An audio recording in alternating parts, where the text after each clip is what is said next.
KBS 1라디오 뉴스레터 K.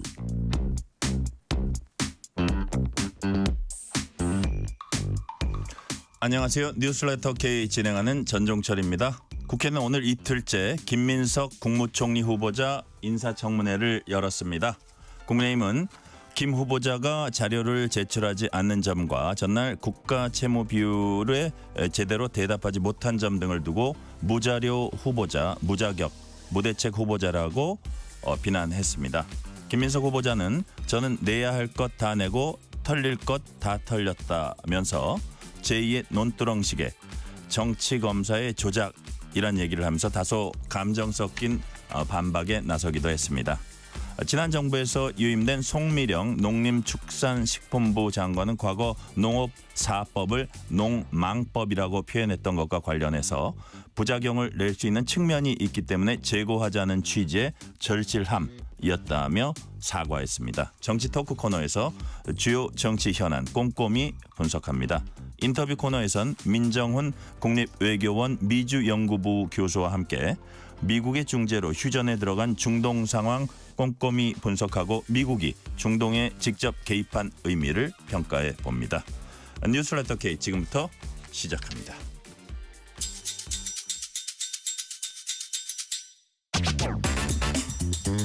뉴스레터 K 정치 토크입니다. 홍익표 전 민주당 의원, 조혜진 전 국민의힘 의원 나오셨습니다. 어서 오세요. 예, 반갑습니다. 국회는 김민석 국무총리 후보자 청문회 이틀째 일정 지금 진행하고 있습니다. 시작과 함께 국민의힘 이틀째에도 자료 제출 너무 부실하다 이렇게 지적을 했습니다. 배준영 국무총리 후보자 인사청문회 국민의힘 간사 목소리 들어보시겠습니다. 이렇게 해서는 청문회가 진행될 수가 없습니다. 그래서 후보자가 무자료 총리라는 이야기를 듣는 것입니다. 창피한 일입니다. 무대책 총리라는 이야기도 나옵니다. 어제 정부 예산과 국가 부채에 대한 무지와 무관심에서 드러났습니다. 분명 부처 보고를 받은 것으로 알고 있는데 모르셨습니까? 국민 여러분들도 정말 놀랐을 것입니다. 결국 무자격 총리라는 말로 귀결됩니다. 이재명 대통령께서는 청문회 과정에서 본인의 해명을 지켜보는 게 바람직하다라고 하셨습니다. 어제 다 지켜보셨습니까? 참고로 어제 어떤 언론에서도 의혹이 해명되었다는 보도를 저는 찾지 못했습니다. 자, 배준영 간사 요 얘기를 들어보면요. 홍익표 의원님. 뭐 예를 들어서 대출 상환 자료라든지 증여세 납부 자료라든지 출입국 기록 원본이라든지 칭화대 성적표 아무것도 받지 못했다. 그래도 개인적인 건 줘야 되지 않냐. 뭐 이 밖에도 뭐 모친 빌라 전세 계약 이체 내역이라든지 아들 유학비 송금 내역. 그러니까 자료만 제출하면 소명될 만한 게 있는데 김민석 후보자는 내야 할 것 다 내고 털릴 만큼 다 털렸다. 그러니까 뭐 자신에 대한 의혹 제기에 대해서 약간 뭐 정치 검사에 빗대는 그런 얘기도 했어요. 그래서 이건 어떻게 봐야 합니까? 이걸 시계를 돌려보면은 네. 사실 이제 여야가 이게 국회에서 인사청문회 그 때마다 반복되는 내용이에요. 그러니까 이제 그 김민석 후보자가 그런 얘기했지 않습니까? 과거에 뭐 안대희 후보자나 정홍원 총리 후보자 등등 국민의힘 쪽 그 정당에서 한나라당이나 이때 총리 후보자 냈던 시기에 냈던 자료 수준 그리고 그 당시에 거부했던 사유 거의 동일한데 왜 그러느냐? 그 당시에 또 우리 민주당이 왜 자료 안 내놓냐고 저도 뭐 인사청문회 할 때마다 자료 안 내놓는 것 같고 말씀하셨는데 뭐 여러 가지로 얘기를 했습니다. 그러니까 이게 그 사실은 이제 인사청문회 가지고 있는 제도적 한계의 면도 없잖아 있어요. 그러니까 뭐 반복적으로 뭐 정권이 바뀔 때마다 여야가 입장이 바뀔 때마다 서로 이제 그 다른 얘기들을 그러니까 그때 되면 이제 그 각 당이 또 자기 그쪽 사람 감싸기 서로 바쁘죠. 뭐 문제 없다. 또 반대로 가면 또 언제 그랬냐는 듯이 뭐 이렇게 나온 거기 때문에 이 자료 그 인사청문회법상 자료 제출의 의무도 있지만 개인정보 관련된 자료는 또 그 자료 제출 거부할 수 있는 게 있고 또 제3자 뭐 예를 들면 장모님이라든지 또는 그 다른 또 어떤 그 채무자들 이런 사람들 제3자들은 본인 동의 하에는 제출하지 못하겠다고 하면 또 제출할 수 없는 상황도 있어요. 네. 그러니까 그런 제도적 한계가 지금 반복되면서 인사청문회에서 늘 자료 제출 문제가 반복되는 것 아닌가 싶습니다. 그런 측면에서 조금은 아쉬운 면도 있고 또 그 김민석 후보자 입장에서는 과거에 준하는 수준만큼 다 제출했는데 왜 그 무자료 또 무자격 이런 얘기를 쓰느냐 이런 이제 그 억울하다 이렇게 표현하는 것도 또 김민석 후보 입장에서도 일리가 있는 얘기죠. 네. 자, 우리 조혜진 의원님. 예. 지금 이제 그 홍익표 의원님도 얘기하셨고 뭐 정홍원, 뭐 안대희, 그다음에 민주당에서 지금 직전 뭐 한덕수 총리 때 얘기도 하는데 지금 김민석 후보자의 어떤 꼭 자료 제출해야지 의혹이 풀릴 만한 이런 수준들이 거의 비슷합니까? 아니면 정도가 심하다고 보십니까? 홍익표 의원님 말씀처럼 청문회는 바뀐 게 없어요. 여야 정권만 바뀌었지. 태도와 태세 전환만 계속 이루어졌지. 그런데 이제 다른 점은 바뀌지 않은 똑같은 청문회, 사실 무용론이 계속 나오는 이런 청문회 뭐하러 하나 하는 그런 그 비관론이 계속 나오던 이 청문회에도 결과는 또 사람마다 달라요. 예를 들면 민주당 출신만 하더라도 이낙연 총리라든지 김부겸 총리나 뭐 정세균 총리 이런 분들은 뭐 잘하셨어요.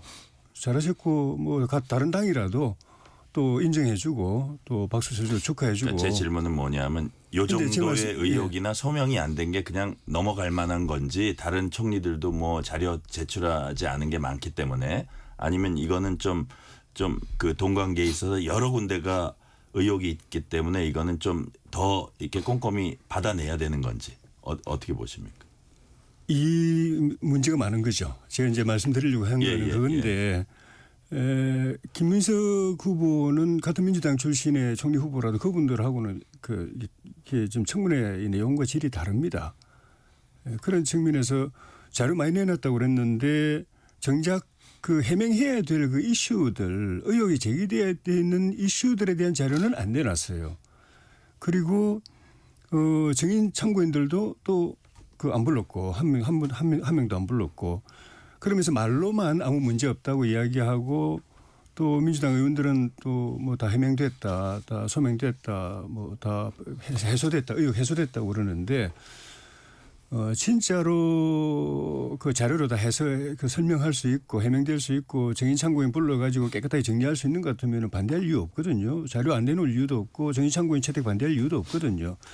그런 걸 보면은 실제로 자료가 나오고 증인 참고인들이 나오면은 이게 문제가 될 사안이어서 그냥 말로 띄우려고 하는 것 같은 인상이 굉장히 짙게 보여지고 그것도 이제 또 국민의힘이나 또 바깥에서 또 검찰 고발하니까 민주당 지도부에서는 검찰을 향해서 협박을 하지 않습니까? 수사하지 말라고.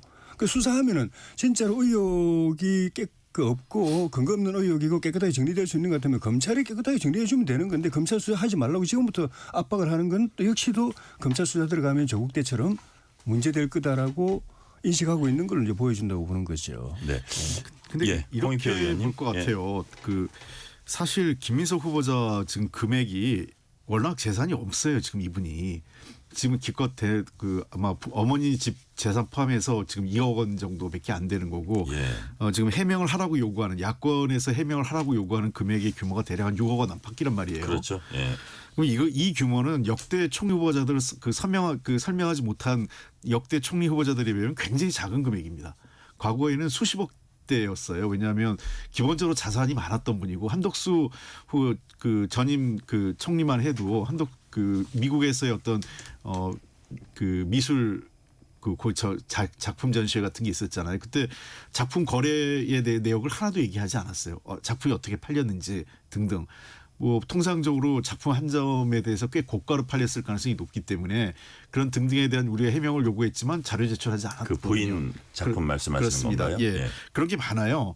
그다음에 김앤장으로부터 고문으로부터 봤을 때 무슨 일을 했느냐에 대해서 뭐 회사 측하고 해야 되기 때문에 이것은 업무상 밝힐 수 없다 이런 걸로 한덕수 총리도 그랬고 과거 되게 전관예우 그러니까 변호사 법조인 출신들 총리가 많았기 때문에 대부분 정관예우로 그 수십억 대의 뭉칫돈의 문제가 있었지만 그에 비해서는 금액이 작아요. 그리고 뭐 결과론적이지만 그 김민석 후보 입장에서 제시한 근거가 그 더 이상 뭘 입증할 수 없는 근거입니다. 그러니까 왜냐하면 첫 번째가 경조사잖아요.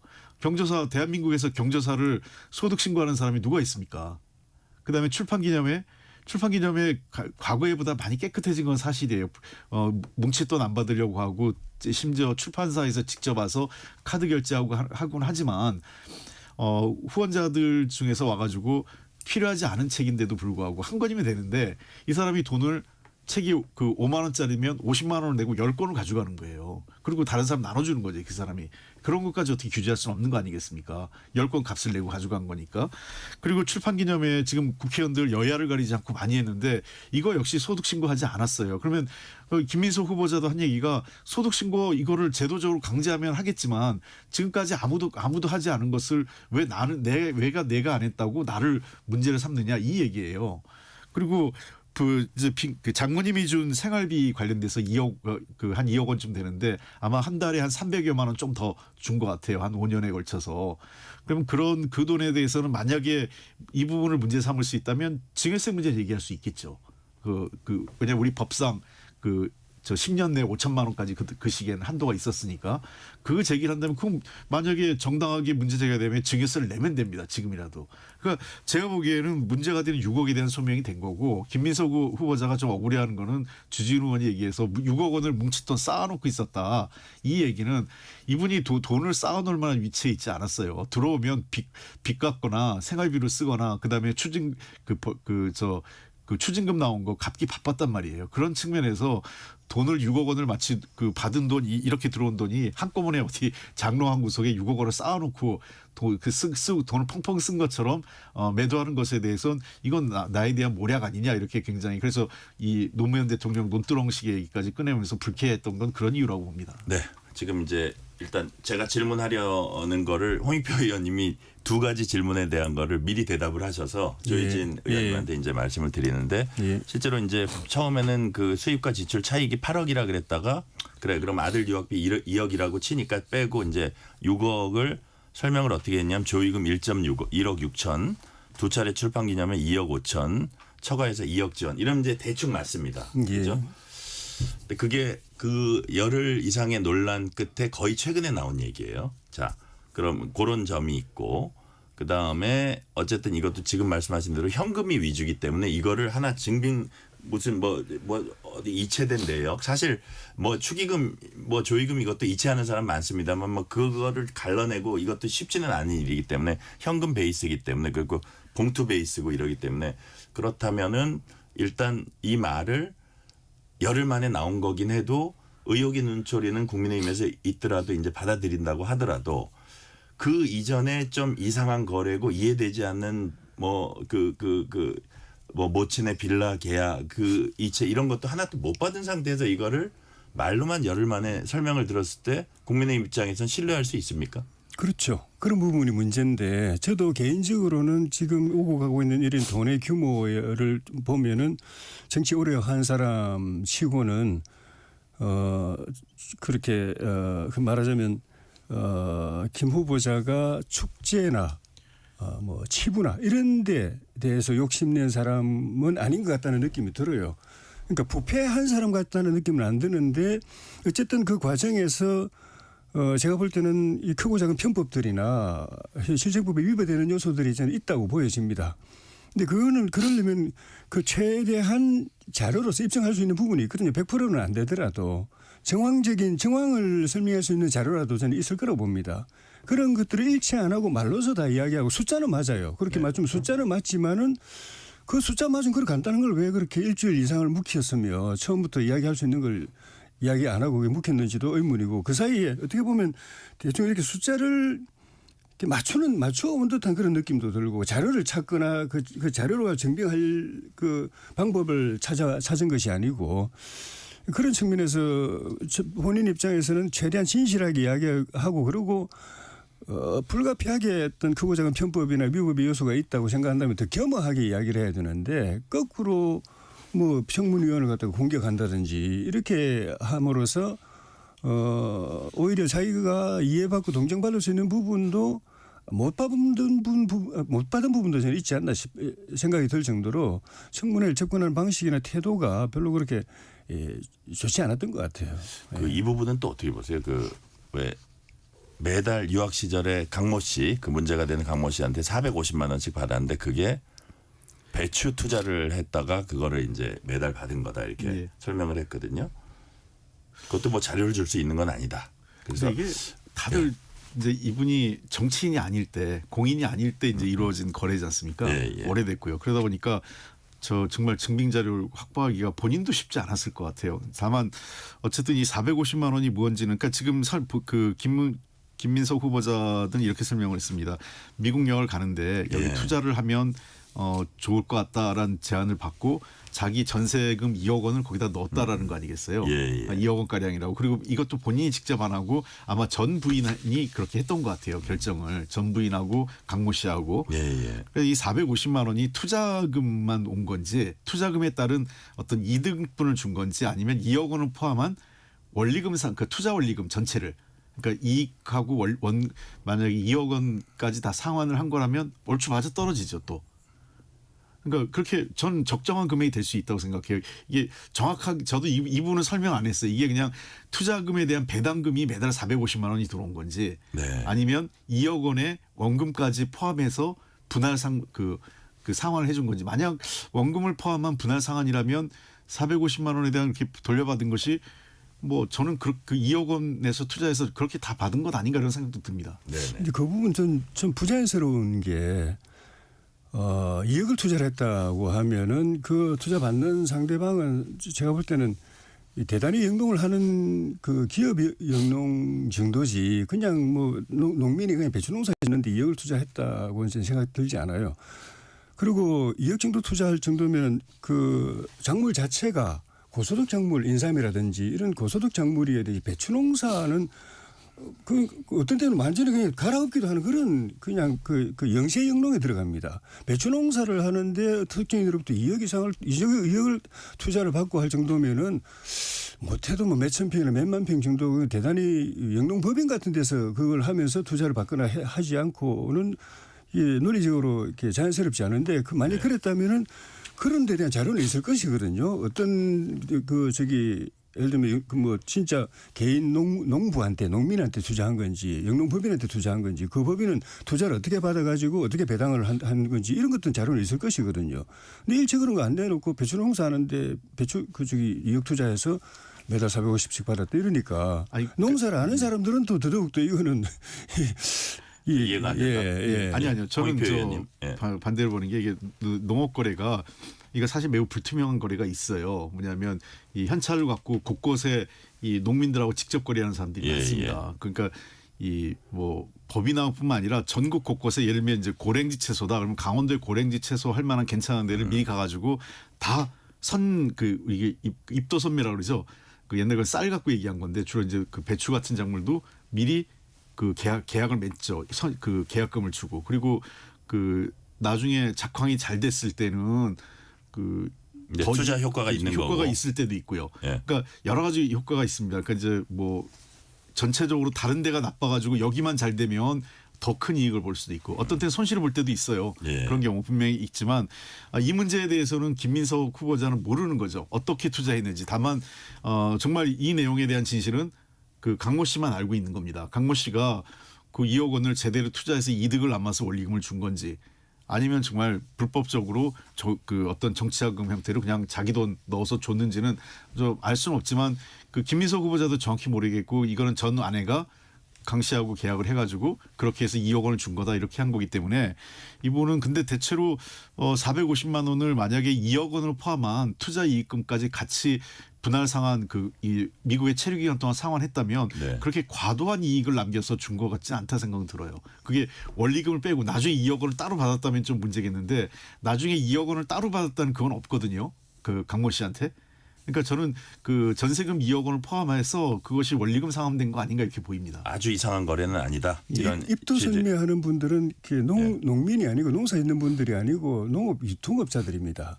뭐 각 작물마다 그런 식으로 그 수확하고 난 뒤에 사가기도 하지만은 네네. 미리 조금 당겨가지고 사놨다가 수확되면 이제 가져가고 이제 유통하는 그래가지고 시장에 공급하는 사람들이고 그분들은 되게 이렇게 전주라고 말할 정도로 그렇죠. 자금력이 굉장히 큰 분들이에요. 그리고 그 지금 말씀 저희 해명에도 보면은 배추 농사에다 투자했다고 그러는데 배추 유통이 아니고 그리고 배추 유통하는 업자에다 투자했다면 그것도 일정 부분 좀 소명할 부분이 있다고 보여지거든요. 그런데 그런 거 이야기 안 하고 배추 농사에다 2억 투자했다가 450억 받았다 이렇게 말하니까 그거는 아는 분들은 납득이 안 되죠. 아니 근데 이게 뭐냐면 짧게요. 강모 씨가 농사업자가 아니에요. 예. 사업가예요. 돈이 많은 분입니다.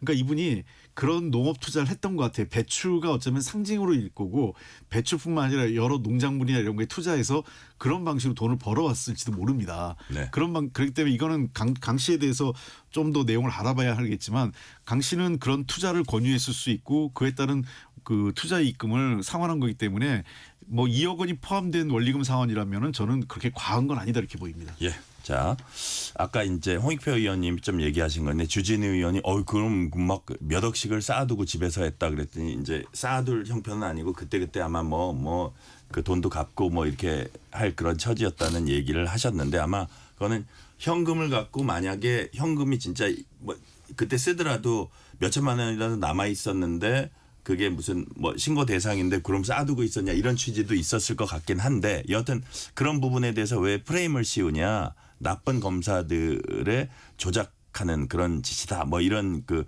약간 감정 섞인 얘기도 있고 그랬는데 여기에 대해서 국민의힘에서 사과를 요구했거든요. 그거는 청문위원들을 모욕하는 거다 그러면서 근데 사과할 뜻이 없었다 이렇게 이제 했어요.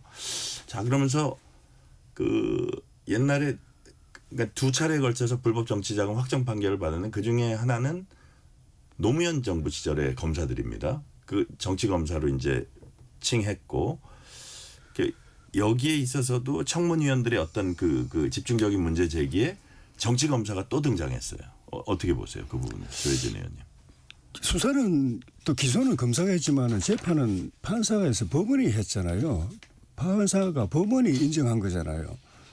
그거에 대해서 할 말이 없잖아요. 검사를 비난한다고 될 일이 아니잖아요.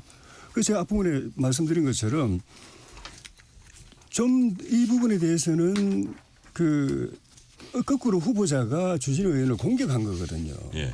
정치검사, 조작 뭐 이런 식으로 이야기하면서 이 부분은 오히려 본인이 주진우 겸허하게 저 의원이 또 검사 출신이잖아요. 예. 그죠? 겸허하게 설명해야 될 부분인데 왜냐하면 주진우 의원이 이야기하는 게 무슨 프레임을 씌운 게 아니고 왜냐하면 돈이 어쨌든 간에 한꺼번에 들어갔잖아요. 그 조의금도 한꺼번에 들어온 거잖아요. 예, 예. 매달 나눠서 들어온 게 아니고 출판기념회도 출판기념회 하는 날 한꺼번에 들어온 거잖아요. 목돈이 1억, 2억 이렇게 한꺼번에 억대가 이제 들어오는 것이고 그거를 후보자가 이거는 제가 들어오자마자 그냥 은행에 입금했다가 매달 뭐 몇백만 원씩 이렇게 뺏어 썼습니다. 이렇게 설명 안 했거든요. 네. 아니면 누구한테 맡겨놨다가 얼마씩 타서 썼습니다. 이렇게 이야기 안 했거든요. 결국은 한꺼번에 들어온 돈을 집에다 두고 썼다고밖에 이해할 수밖에 없도록 본인이 설명을 그렇게 한 셈이 됩니다. 네네. 근데 그거를 무슨 조작이라고 프레임 씌웠다고 거꾸로 공격하는 이런 태도가 본인의 잘못을 상대방에 대한 공격으로 면피해 가려는 그런 태도가 저는 청문회 수준을 더 떨어뜨렸다고 봅니다. 자 홍익표 의원님. 예, 이게 그 청문회를 하면 사실 감정이 좀 높아져요. 특히나 이 청문 후보자가 일반 관료나 또는 정치권 밖에 있는 사람은 모르겠는데 정치권에 있는 여야 국회의원들을 그동안 대체했던 사람들이기 때문에 감정이 격해지죠. 이게 제가 보기엔 김민석 후보자도 요 앞서 보니까 청문회 직전에 한 방송 인터뷰에서 그 얘기 했더라고요. 자기도 조금 인내해야지 하는데 그게 잘 안 된다고. 그런 얘기를 했어요. 예, 그 얘기를 했습니다. 그러니까 왜냐하면 박지원 의원이 후보자는 좀 더 참고 이렇게 좀 겸손하게 해야 된다 이렇게 얘기를 하니까 그거에 대해서 어떻게 생각하냐고 사회자가 질문을 해요. 김민석 후보자한테 그랬더니 그건 당연히 박지원 의원님 말씀이 맞는데 아직 저도 그 정도 수양이 덜 안 돼서 그런지 막 어떤 때는 막 억울하고 막 불끈불끈해서 좀 더 저도 좀 잘해야 되는데 이런 얘기를 이제 웃으면서 했어요. 이런 건 어떻습니까? 예를 들어서 보니까 정청래, 박찬대 이런 분들이 막 응원을 갖더라고요. 그런 사진들이 있고 박찬대 의원은 이게 SNS에 보니까 그 남의 눈에 대들보 자기 눈에 대들보 모르고 남의 눈에 왜 티끌 보냐고 이런 취지로 얘기하는 응원의 글들이 있는데 그러면 그 김민석 후보자 입장에서는 자기가 이 허들을 넘을 수 있고 그런 응원도 있으니 좀 세게 나가도 되겠나 이런 게 잠재적으로 좀 작용하지 않았을까요? 뭐 그것보다도요. 예. 뭐 기본적으로 뭐 현재 상황에서 특별하게 본인도 크게 자기는 문제가 없다고 생각은 당연히 할 뿐만 아니라 예. 여러 가지 있는데 저는 아직도 여야 대치의 연속선상이 있은 거예요. 그 김민석 후보자도. 왜냐하면 네네. 아직까지도 의원 신분이고 엊그제까지 그 민주당 최고위원으로서 국민의힘과 전선의 최앞선에 서 있던 사람 아닙니까? 약간 그 모드가 완전히 예. 변경되진 않았다. 그렇습니다. 더군다나 주진우 의원 같은 경우는 특수부의 막내란 우리 한동훈 후보와 마찬가지로 막내 소리 들으면서 그 윤석열 그 사단에 그 참여했던 사람 중에 한 분 아니에요. 그러니까 서로 간의 감정이 좋을 리가 없죠. 그러니까 그러나 어쨌든 조금은 절제된다고 합니다. 저는 주진우 의원도 그런 경조사나 이런 거에 대해서 사실은 본인도 출판 기념했는데 소득 신고하지 않았잖아요. 네. 그리고 자기 주변에 자기를 포함해서 어느 누가 경조사 소득 신고 한 사람이 있냐는 거예요. 그런 거는 좀 감안하고 후보자에 대한 배려는 좀 해야 된다 이런 겁니다. 자, 질문 하나 더 할게요. 뭐 민주당 쪽에서 왜 정책질이 자질을 검증하는 거 안 하냐 했는데 한국의 국내 총생산 대비 국가 채무 비율 얼마냐 물었더니 20에서 30% 사이라고 김민석 후보자 대답했습니다. 이 정답은 48.4%. 이게 사실은 이게 50%를 넘냐 안 넘냐가 계속 쟁점이 되고 우리가 확장 재정을 할 그 태세니까 그래서 이거는 의외라는 사람들이 많았어요. 사실 이 대답은. 예. 그래서 질문을 한 김희정 의원이 본인 채무 관리만 안 된 게 아니라 국가 경제에 대한 큰 그림도 없다. 이건 좀 약간 뼈아프기도 했을 것 같아요. 어떻게 보십니까? 예, 저는 사실 재산 문제보다 이 문제가 좀 더 뼈아팠습니다. 물론 이제 100% 이해하면 김민석 후보자가 이거를 몰랐다고 생각은 안 들어요. 왜냐하면 민주연구원장도 했고 정책위 의장도 했었던 사람이기 때문에 정책위 의장하면 실제로 이 예산안 다룰 때 다 하거든요. 예, 그래서 예. 구체적인 규모가 어떤 예, 거에 예. 물을 수가 없는 사람이기 때문에 왜 저러지? 저도 그걸 보고 이상하네 왜 저러지? 이렇게 예. 의아했어요. 아마 예, 우리가 어떤 경우 순간적으로 말문이 좀 막히는 그런 경우가 있는 것 같아요. 좀 꼬였던 것 같아요. 그 예산 규모가 얼마냐 했더니 순간적으로 그 예산 규모가 생각이 안 나면서 부채 규모까지 다 이렇게 스텝이 좀 엉킨 상황이 드는데 네. 제가 보기에는 뭐 제가 아는 김민석 후보자는 그런 그 국가 그 운영과 관련돼서 지금까지 충분히 상임위원장, 보건복지위원장도 했고 민주당의 정책위 의장도 했고 민주연구원장을 했기 때문에 저는 약간 순간적인 실수지 근본적으로 국가 운영과 관련된 정책적 준비가 안 된 분은 정책적 준비가 안 되어 있는 상태는 아니다 이렇게 네. 보입니다. 조혜진 의원님 어떻게 보세요? 저도 그 부분이 실망스러운데 이재명 대통령께서 김민석 후보자를 총리로 지명할 때 그 이유 중에 하나를 국정에 대해서 해박하다고 이야기했거든요. 그런데 너무나 동떨어진 답변을 했죠. 사실 국가 부채 비율도 해마다 조금씩 이제 바뀌는 것이기 때문에 정확하게 뭐 1단이나 뭐 0.수점 단위까지 모르더라도 일반 국민들도 워낙 이게 초미의 관심사이기 때문에 언론에 수시로 보도되기 때문에 대략은 알고 있습니다. 대략 어느 정도 40대 언저리 50대 언저리 이 정도는 알고 있어요. 그런데 그거를 몰랐다는 것도 그렇고 또 그 예산도 올해 예산이 얼마로 물어보니까 673조인데 뭐 그까지는 정확하게 몰라도 대략 일반 국민들도 한 600조 넘어가죠. 이 정도는 알거든요. 네. 그러면 제가 볼 때는 깜빡했다고 보기에는 조금 수상스러운 게 대략 그 지점 정도만 이야기해도 되는데 그거를 다른 식으로 이야기했단 거의 말입니다. 한 절반 정도로. 뭐 20-30% 제가 아는 것처럼 20-30%라고 이야기하고 예산도 뭐 추계가 필요하고 뭐 구체적으로 이야기해야 됩니까? 그러더니 뭐 추계가 필요하고 추계는 예산의 추계가 아니고 세수 펑크 났을 때 그 추계를 하는 것인데 뭘 아는 것처럼 하는데 모르고 있다는 거 사실이. 그래서 저는 그 실력이나 경험이 대통령이 말하는 그것도 의심스럽지만은 그 태도도 모르면 모르고 또 겸손하게 해야 되는데 아는 것처럼 해서 넘어가려고 했던 그 태도도 진실하지 못한 태도도 좀 문제라고 생각이 들었습니다. 네, 실시간 교통 상황 알아보겠습니다. 교통정보센터 김민희 리포터 나와주세요. 빗길에 곳곳으로 돌발 구간도 많습니다. 중부 내륙고속도로 양평 쪽으로 현풍분기점 부근 3차로에서는 벌써 2시간째 화물차 관련 사고를 처리하고 있는데요. 이 일대 6km 구간에서 정체 심해져 있습니다. 영동고속도로 인천 쪽으로 광교터널 부근 3차로에는 고장난 차가 서 있습니다. 이 여파받아 광교터널에서 북수원 사이 정체가 더 심해져 있습니다. 더 가서는 부곡에서 동군포 사이와 또 월곡분기점 일대로 정체입니다. 경부고속도로 서울 방면 한남에서 올림픽대로 공항 방면으로 이동하는 램프 구간에는 고장난 차가 서 있는데요. 2차로가 막혀 있는 만큼 주의하셔야겠습니다. 올림픽대로 하남 쪽으로 가양대교 부근에서도 사고가 나면서 이 일대로 많이 혼잡합니다. 2차 사고의 위험도 높은 만큼 더욱 주의해서 지나셔야겠고요. 더 가서 양화대교 부근 4차로에서도 사고를 처리하고 있습니다. KBS 교통정보센터였습니다. 퇴근길 당신과 함께 읽는 세상 이야기 KBS 1라디오 뉴스레터 K 문자 샵 9730 짧은 문자 50원 긴 문자 100원 어플리케이션 콩은 무료 유튜브 KBS 1라디오 계정 채팅창도 열려 있습니다.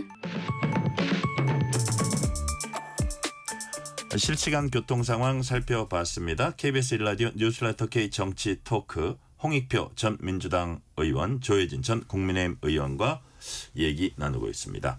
국민의힘은 거듭 지명철에 요구하고 있고요. 반면 민주당 입장은 많이 다릅니다. 전현희 민주당 최고위원 목소리 들어보시겠습니다. 새 정부 출범부터 총리직을 볼모 삼아서 국정과 국민을 급박하는 국민의힘은 국정 발목 잡기 전문 집단이 되기로 작정한 겁니까? 인사청문회는 공직자의 자질과 능력을 검증하는 자리이지 당리당략을 위한 자리가 아닙니다. 김민석 후보자는 대통령을 보좌하여 전대미문의 국가 위기를 헤쳐나갈 적임자입니다. 국힘이 제기한 의혹도 법과 전례에 따른 자료 제출과 충실한 해명으로 대부분 해소되었습니다. 질문의 수준은 질문자의 수준을 규정합니다. 부디 국힘은 오늘 단 하루라도 인사청문회 본연의 취지에 충실한 모습을 보여주길 바랍니다. 자, 홍익표 의원님, 국민의힘은 국민 검증에서 탈락됐다 뭐 이런 용어를 쓰고요. 국민 눈높이에 전혀 안 맞는다 이런 얘기를 하고 민주당은 관례에 따른 자료 제출과 뭐 이전 총리 후보자 뭐 얘기를 하는 거겠죠. 충실한 해명으로 의혹이 대부분 해소됐다. 자, 지금 간극이 넓어 보이잖아요. 그래서 뭐 여야 합의로 청문 경과 보고서 채택되기는 어려워 보이고 표결이 갈 텐데 민주당 입장에서는 안전한 또 그 의석수가 있잖아요. 이게 이탈표가 혹시 있을지 뭐 그거는 우리가 지켜봐야 되지만 그거는 어떻게 예상하시는지 또 원내대표도 하셨으니까 그다음에 지금 대통령실 분위기는 어떻습니까? 이 정도 무난하다고 보는 겁니까?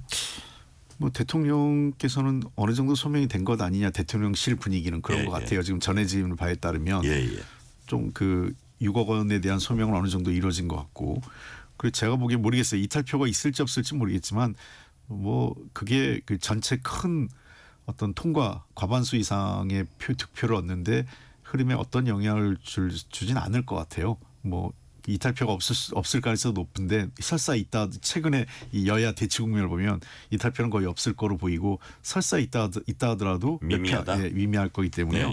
통과는 무난하다 이렇게 보입니다. 예. 자, 우리 조희진 의원님 어떻게 앞으로 이 인준 관련해서 민주당은 4일까지는 오늘 4일까지는 이거 인준안 처리한다 이건데 어떻게 될 걸로 보입니까? 뭐 인준은 별 이변 없이 되지 않을까 싶은데 네. 이 청문회를 관심과 거식해봤던 중립적인 위치에 있는 여론 그 국민들한테는 좋은 인상을 못 남겼다고 보여집니다. 일단은 그 의혹에 대해서 자료나 아무 문제 없다 해명할 수 있다고 그러면서도 자료나 증인 이제 원천 봉시한 것부터가 명분 없는 거였고 그리고 수사하면 안 된다 가만 안 있겠다고 협박하는 것들이 일단 그것이 주는 이미지는 떳떳하지 못하구나 말은 그렇게 하는데 깨끗하게 해명될 수 있는 게 아니구나 뭔가 좀 좀 부담스러운 부분이 있구나라고 다 그런 느끼지게 돼 있고 그럴수록 더 낮은 자세로 겸허하게 해야 되는데 거꾸로 후보는 청문위원들을 오히려 역공하고 공격하고 여당 의원님들은 청문회가 아니라 그 거의 뭐 뭐 이렇게 김문석 후보 뭐 찬양 경연대회 비슷하게 지켜보는 국민들이 봐도 청문회를 뭐 저따위로 하냐 이런 느낌이 들 정도로 안 좋게 했어요. 그 자당 출신 후보자를 보호하더라도 이렇게 요령껏 해야 되는 것이거든요. 세련되게. 예.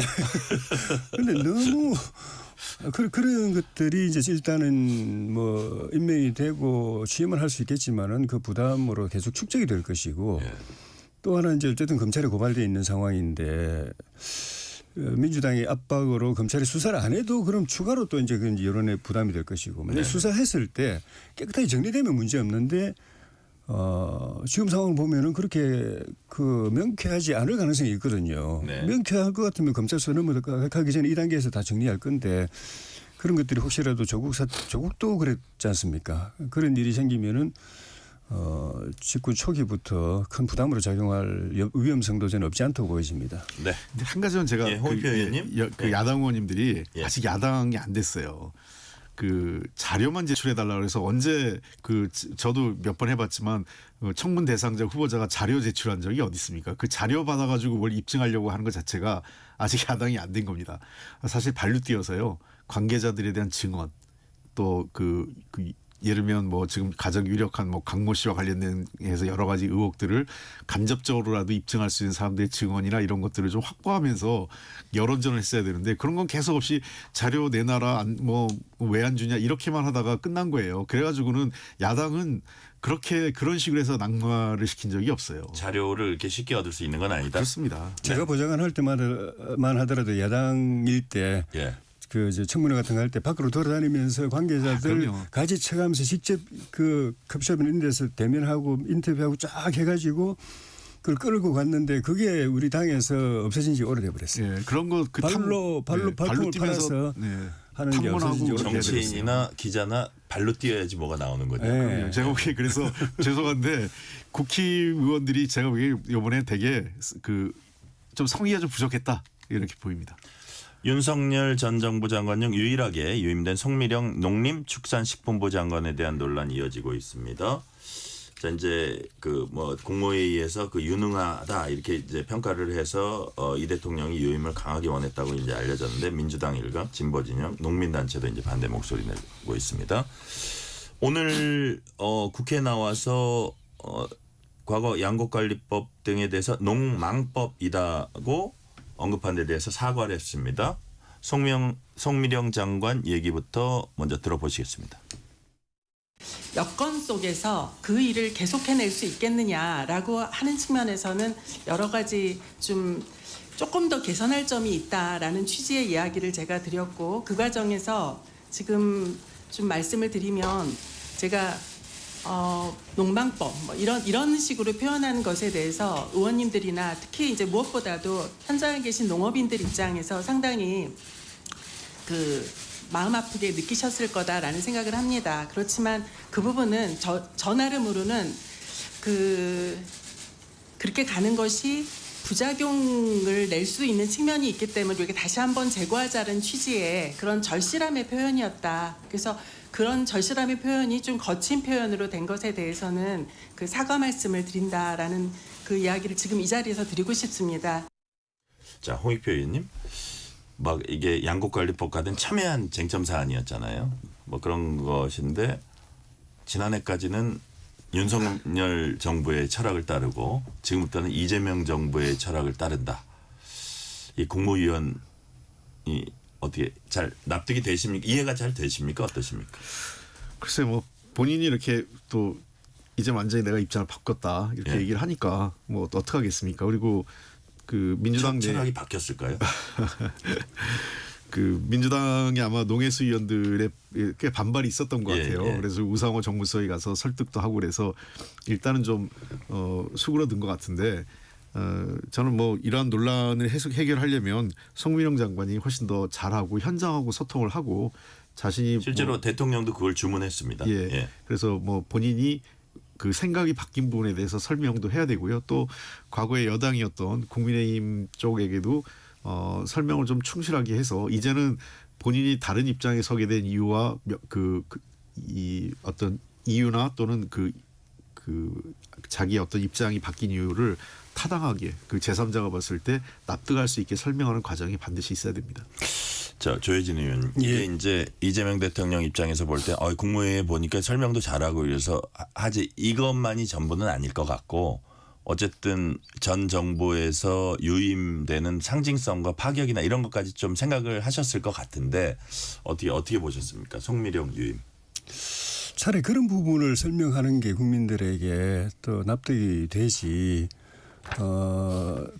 국무회의에서 토론하는 거 보고서 발언하는 거 보고서 유능하다고 느꼈다라고 이야기하는 거는 좀 심하게 말하면은 이 대통령이 취임 초부터 역대 대통령들 비슷하게 약간 제왕노래 비슷하게 좀 빠져드는 그런 이미지를 줍니다.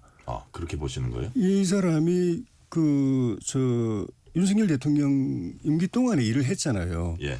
근데 뭐 특별하게 이렇게 뭐 국민들이 알 만큼 무슨 뭐 어쩌기 부각된 게 없잖아요. 이렇게 첨예한 이것 때문에 민주당 야당하고 이렇게 최일선에서 이제 부딪혔던 것만 기억이 나 있는 거고 특별히 뭐 유능하다고 할 것도 없는데 국무회의석상에서 그래봐야 몇 분 이야기했겠습니까? 그 몇 마디 들어보고서 사람을 딱 평가해가지고 유능하네라고 이야기하는 거는 본인에게는 로또겠지만 로또를 막 던져주는 사람은 그건 제왕의 이미지를 갖게 되는 것이거든요. 네. 임기 동안에 윤석열 정부 때 뭐 특별히 한 거 없고 또 뭐 다 반대해도 내가 보니까 뭐 유능해 몇 마디 들어보니까 딱 나한테는 보여. 이거 굉장히 위험한 거고. 그다음에 그런 걸 포함해서 이게 잘못하면은 그 야당에서 말한 그런 인사 참사까지는 아니라도 잘못 다루면은 초기에 인사가 새 정부의 인사가 수렁에 빠질 수도 있다고 보여집니다. 지금 말하는 것들이 전체적으로 제대로 국민들에게 이해가 안 되고 그냥 막 이렇게 생각지 않았던 기회가 오니까 그냥 꼬리 내리고 입장을 순식간에 바꿔버리고 태세를 전환해버리고 그러면서 농정에 이게 기본이잖아요. 말하자면 큰 그걸 갖다가 자기 개인의 입지에 따라서 그냥 확 바꿔버리는 180도로 바꿔버리는 그런 태도만 부각이 되는 것이거든요.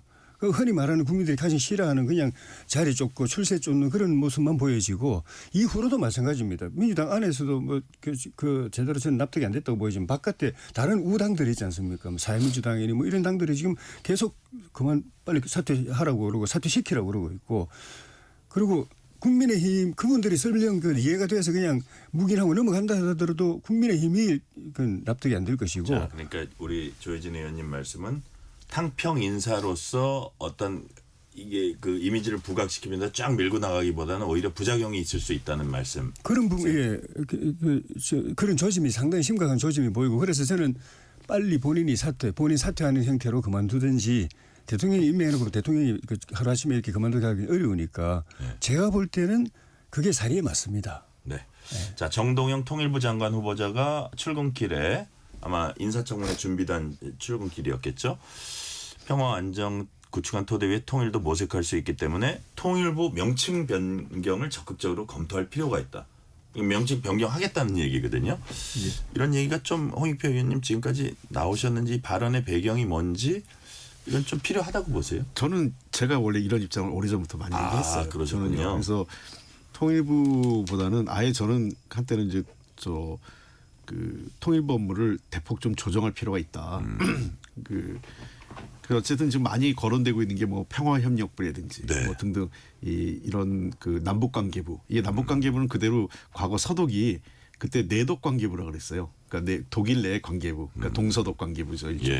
그래서 이제 남북 관계부를 하자 뭐 이런 주장을 하시는 분들도 있는 것 같아요 지금요. 그래서 좀 얘기는 들어볼 필요가 있겠는데 일단은 뭐 그렇다고 이제 상징성인 통일 정책을 그러면 헌법에 있는 국가의 책무인 통일을 포기하는 거냐 이런 비판도 있기 때문에 조심스럽게 좀 의견 수렴을 해야 될 것 같습니다.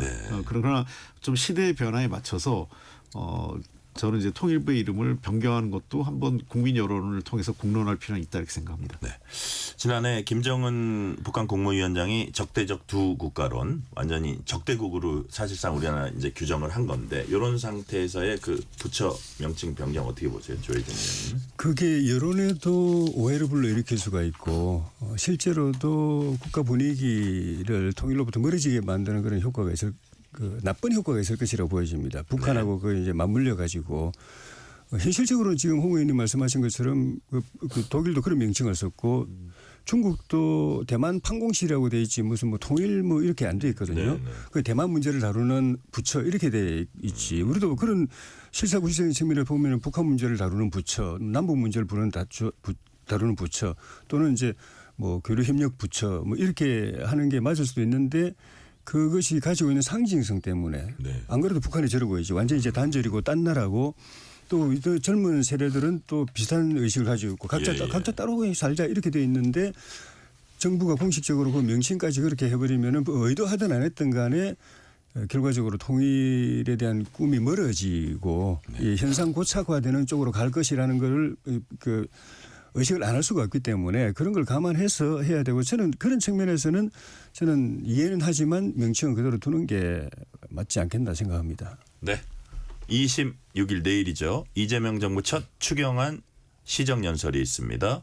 자, 지금 이제 뭐 우원식 국회의장 이렇게 주재를 해가지고 뭐 여야 원내대표 모여가지고 이제 좀 협상을 했는데 이게 잘 진전은 안 되고 있는 것 같은데 지금 원구성 해야 되고 뭐 원구성이라는 게 주로 이제 추경 처리하려면 예결위원장 뽑고 예결위원들 뽑아야 되잖아요. 그게 있고 또 이제 정청래 의원이 내놨기 때문에 법사위원장이 있고 아마 송원석 의원이 본래 기재위원장이었나요? 그래 기재위원장이 있고 뭐 여러 가지가 쭉 뽑아야 되는데 역시 핵심은 예결위 구성하는 거 플러스 법사위원장인데 이 법사위원장은 이 변화가 있습니까? 아니면 이거는 이미 끝난 얘기입니까? 어떻게 되는 겁니까? 홍익표 의원님.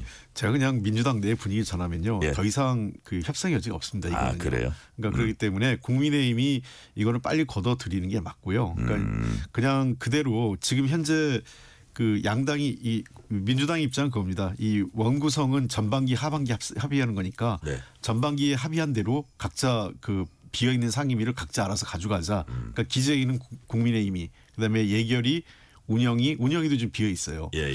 예결위 운영위 법사위는 민주당이 뭐 이렇게 하고 이번에는 그냥 그 전반기에 합의한 대로 가고 그 하반기 원구성은 그때 가서 협의하자 이런 상황이기 때문에 여기에 더 이상 매달리고 뭔가 그 하는 거는 제가 보기엔 이제 더 이상 실익도 없고 민주당의 김병기 제가 심하게 표현하면 김병기 원내대표가 이거 법사위 내주면 그 직을 유지하기 힘들 정도입니다. 그래요. 예, 민주당 내에서는 그거는 불가한. 예, 거기다 예. 또 원내대표 경선 때도 예. 두 후보자가 또 밝혔던 내용이 그렇습니다. 있다고. 예, 그렇기 때문에 이거는 더 그 무슨 기대하기보다는 현실을 바탕으로 하고 네. 다른 쪽에 어떤 실익을 얻는 협상을 하는 게 저는 현실적이지 않을까 생각합니다. 자, 지금 홍익표 의원님 이렇게 설명을 해주셨고요. 민주당 내 분위기 조혜진 의원님. 그러면 예를 들어서 추경을 뭐 이렇게 세세한 내용 갖고 이제 심사를 하기는 하겠지만 추경 자체에 대해서 국민의힘이 반대하는 건 아니라면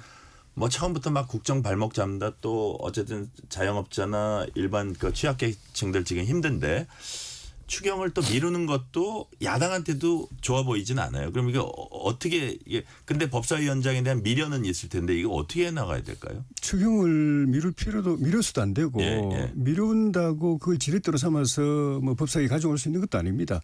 지금 말씀하신 홍 의원님 말씀이 그대로 맞아요. 민주당은 안 하려고 할 텐데 우리 국민의힘에서 보더라도 뭐 크게 그렇게 기대할 건 아니에요. 법사위원장 우리 국민의힘 세워놔도 그걸 우회하고 뭐 이렇게 법사위원장 패싱하고 얼마든지 그 민주당이 하고 싶은 일 다 할 수 있는 구조가 돼 있기 때문에 우리가 법사위원장 지키고 있다고 해서 뭐 우리가 법을 좌지우지하고 그런 건 아니기 때문에 다만 이제 그 이재명 대통령도 계속 지금 취임하자마자 협치 이야기를 계속하고 있잖아요. 본인이 나라를 제대로 경영하려면 그 구조로 가야 된다고 본인도 이제 생각하는 것 같아요. 그렇게 할 거라고 보고. 근데 그 상징적인 것이 국회에서 국회 운영을 지금까지는 민주당이 170 국민의힘 107석인데 사실상 민주당이 300석 다 지고 있는 것처럼 그 권력을 독점하고 운영을 해왔잖아요. 이거는 협치가 아니거든요. 그 국민의힘은 있으나 마나 없어도 상관없는 존재인데 협치를 하려면은 민주당이 170석 정도의 의회 권력을 가지고 국민의힘이 영향력을 한 170석 정도 보장해주고 그 보장해주는 제도적인 장치 또는 상징적인 의미가 법사위원장이기 때문에 진짜 그거를 그냥 저렇게 무시해서는 안 된다. 그 계속하겠다는 거는 그냥 300 지고가고 국민의힘은 의석만 107석이지 실제로는 제로다. 권력 제로다. 이 구도로 이 국정 운영을 하겠다는 것이거든요. 그거는 국민에게도 좋지 않다고 안 보는 좋죠. 거예요. 나라에도 안 좋고 야당일 때는 그렇게 갈 수도 있겠지만은 방탄해야 될 때는 그렇게 할 수도 있겠지만은 집권하고 여당인 상황에서는 그거는 정치적 부담으로 계속 올 겁니다. 네. 자, 홍익표 의원님. 딱 한마디만 짧게. 드리면, 예. 예, 저 같으면 제가 국민의힘 원내대표는 그러겠어요. 왜 그 법사위원장을 우리가 가져야 되는지에 대한 명분을 분명히 세우되 관철은 못 시키지만 분명히 그걸 한번 밝히는 기회를 받고 얘기하겠고요. 네. 도리어 그걸 지렛대로 해서 법사위를 그래 민주당이 해라 그럼 전반기 합의한 대로 대신 추경안에 그 국민의힘이 대선 때 했던 중요한 무슨 공약들이 있을 거예요. 그걸 하나 그 국민의힘이 자랑하고 싶은 예산 하나 끼워 넣어야 되는 거예요. 그게 그 지금 그 소수 야당 이제 정권이 바뀐 상태에서 국민의힘이 선택할 수 있는 현실적인 겁니다. 이제 싸움은 정책과 민생을 갖고 싸움을 해야 될 거 아니에요. 그러면 그 30조 추경안에 국민의힘 표 추경이 뭐가 들어가야 되는 거죠. 자, 지금 이제 그 법사위원장은 협치라고 대통령이 말했던 그 취지에 비춰보면 이거는 반드시 가져야 된다는 조혜진 의원님 말과 홍익표 의원님 좀 더 현실적인 선택을 해야 된다는 말씀 해주셨습니다. 오늘 말씀 여기까지 듣겠습니다. 홍익표 전 민주당 의원, 조혜진 전 국민의힘 의원이었습니다. 말씀 감사합니다. 예, 고맙습니다. 뉴스레터 K 1부 마치고 2부가 이어집니다.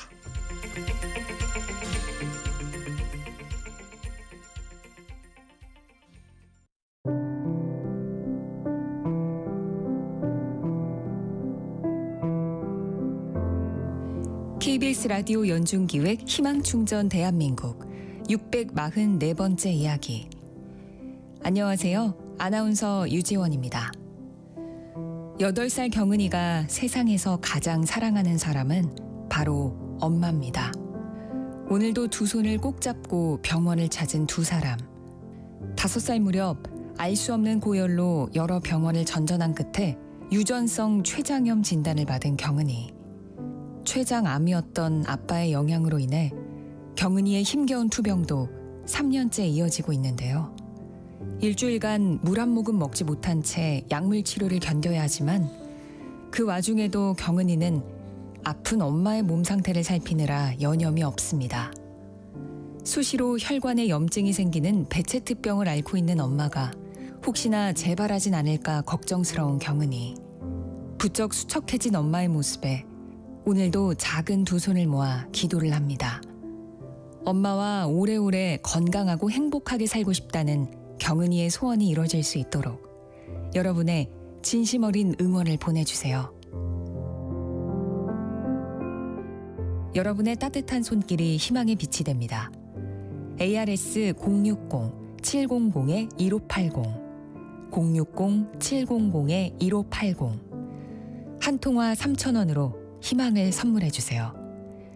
KBS 라디오 연중기획 희망충전 대한민국은 초록우산 어린이재단, 인탑스 주식회사, 그리고 청취자 여러분과 함께합니다.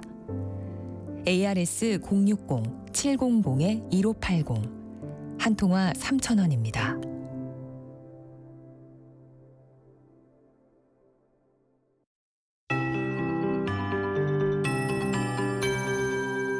KBS 58분 날씨.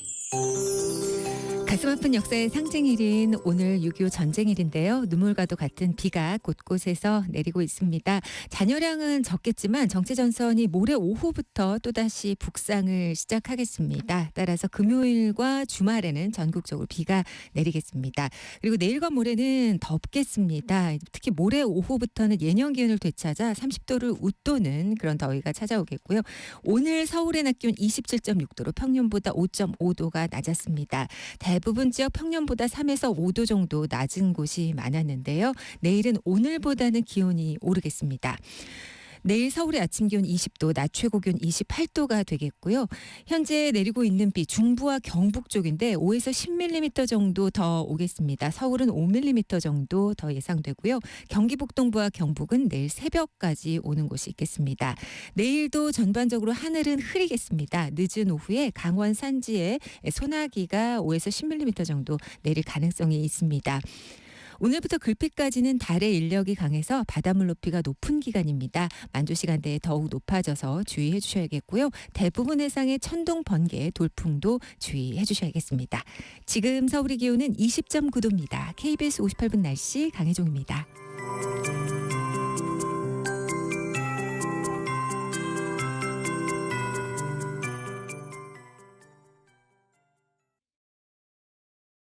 정성을 다하는 국민의 방송 KBS가 6시를 알려드립니다.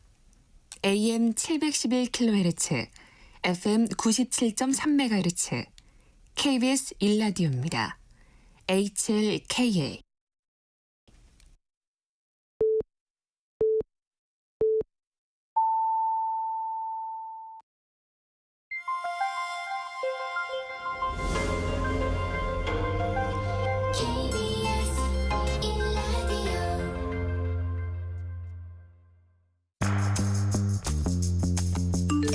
여러분은 지금 퇴근길 시사편지 한 장 KBS 1라디오 뉴스레터 K를 듣고 계십니다.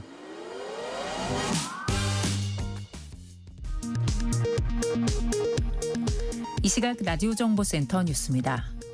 이재명 대통령은 오늘 호남을 찾아 타운홀 미팅을 진행하고 광주 군공항 이전 관련 갈등 해결을 위한 태스크포스팀 구성을 지시했습니다. 행사 과정은 실시간 생중계됐습니다. 이틀째 이어진 김민석 총리 후보자 인사청문회에서 국민의힘은 재산과 학위 등에 대한 의혹 제기를 거듭했습니다. 민주당은 야당이 인신공격에 주력한다고 비판했고 김 후보자는 검찰의 표적 사정을 거론하며 제2의 논두렁 프레임이라고 반발했습니다. 국정기획위원회가 오늘 예정됐던 검찰 업무보고를 또다시 연기했습니다. 이재명 대통령의 핵심 공약인 수사 기소권 분리 방안을 마련하려는 국정기획위와 이를 거부하는 검찰 사이의 줄다리기가 이어지는 모습입니다. 내란 특검이 어제 저녁 윤석열 전 대통령에 대해 청구한 체포영장 발부 여부가 이르면 오늘 결정날 전망입니다. 특검팀은 윤 전 대통령에 대해 출국 금지 조치했습니다. 김용현 전 국방부 장관에 대한 추가 구속 여부를 판단하기 위한 구속영장 신문이 오늘 진행됐습니다. 김 전 장관 측은 재판부 기피 신청을 4차례 거듭했지만 모두 기각됐습니다. 지금까지 라디오 정보센터 뉴스 편유희였습니다.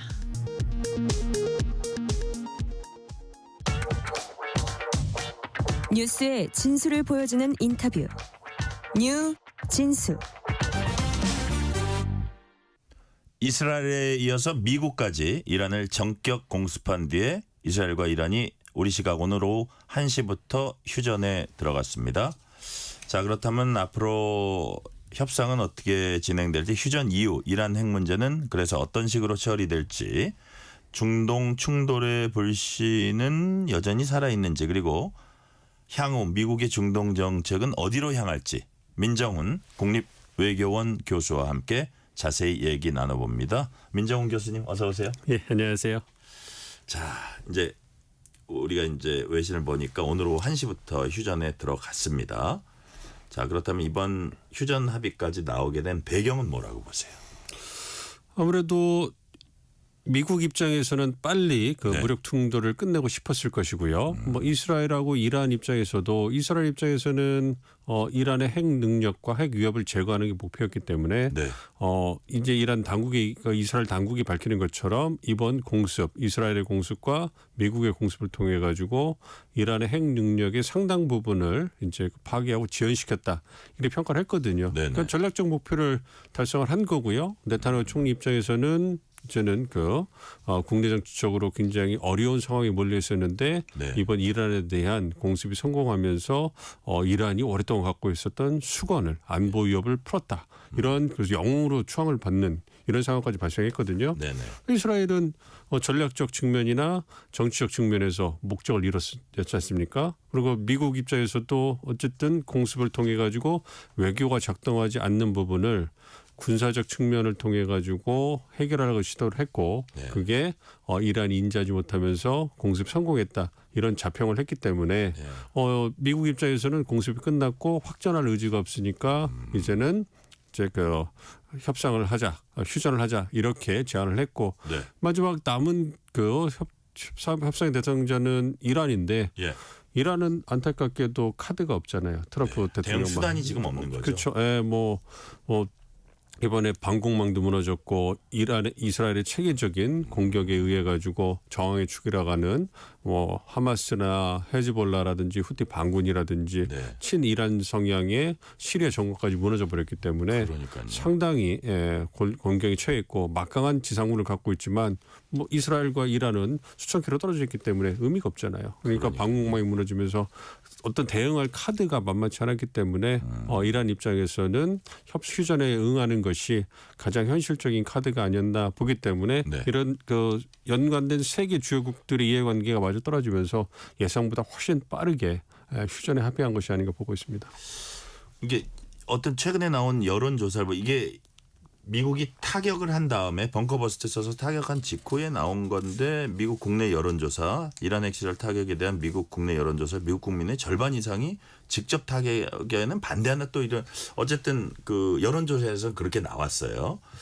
그래서 뭐 여하튼 그 휴전 발표 좀 직전에 그 조사 시점이어서 얼마 전에 발표가 나온 건데 그 미국 국민 상당수가 아직도 중동에 깊숙이 그 미국이 개입하는 거는 좀 이렇게 꺼려하는 그런 모습을 보여주는데 그럼에도 불구하고 이번에 트럼프가 벙커버스터 이용해서 한 거에 대해서는 미국 국민들이 평가를 할 거라고 보세요.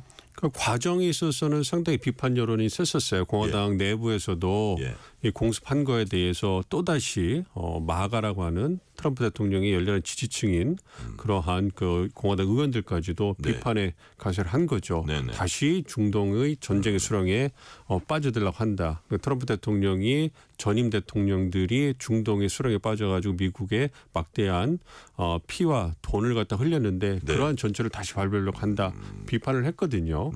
그런 부분에서 우려가 있긴 했습니다만 어쨌든 결과론적으로 봤을 때는 공습이 성공적으로 끝났기 때문에 그러한 논란은 사그라들 거라고 생각을 하고 있고요. 그럼에도 불구하고 이번에는 공격이 성공이라고 평가를 받지만 어떠한 경우에도 정말로 미국의 국민과 군인들의 희생이 있지 않는 한 그래서 미국 트럼프 행정부가 중동 문제에 지상군을 파병하거나 보다 더 확전을 하지 않는 그런 상황이 발생하지 않으면 더 이상 확전할 가능성은 없다고 보고 있습니다. 그렇게 보시면 앞으로 이제 협상을 해야 되잖아요. 그러니까 예를 들어서 미국의 그 협상 목표는 완전히 이제 핵을 내려놓고 그 뭐라 그럴까 완전 핵에 관한 무장 해제를 하는 걸 원할 거 아닙니까?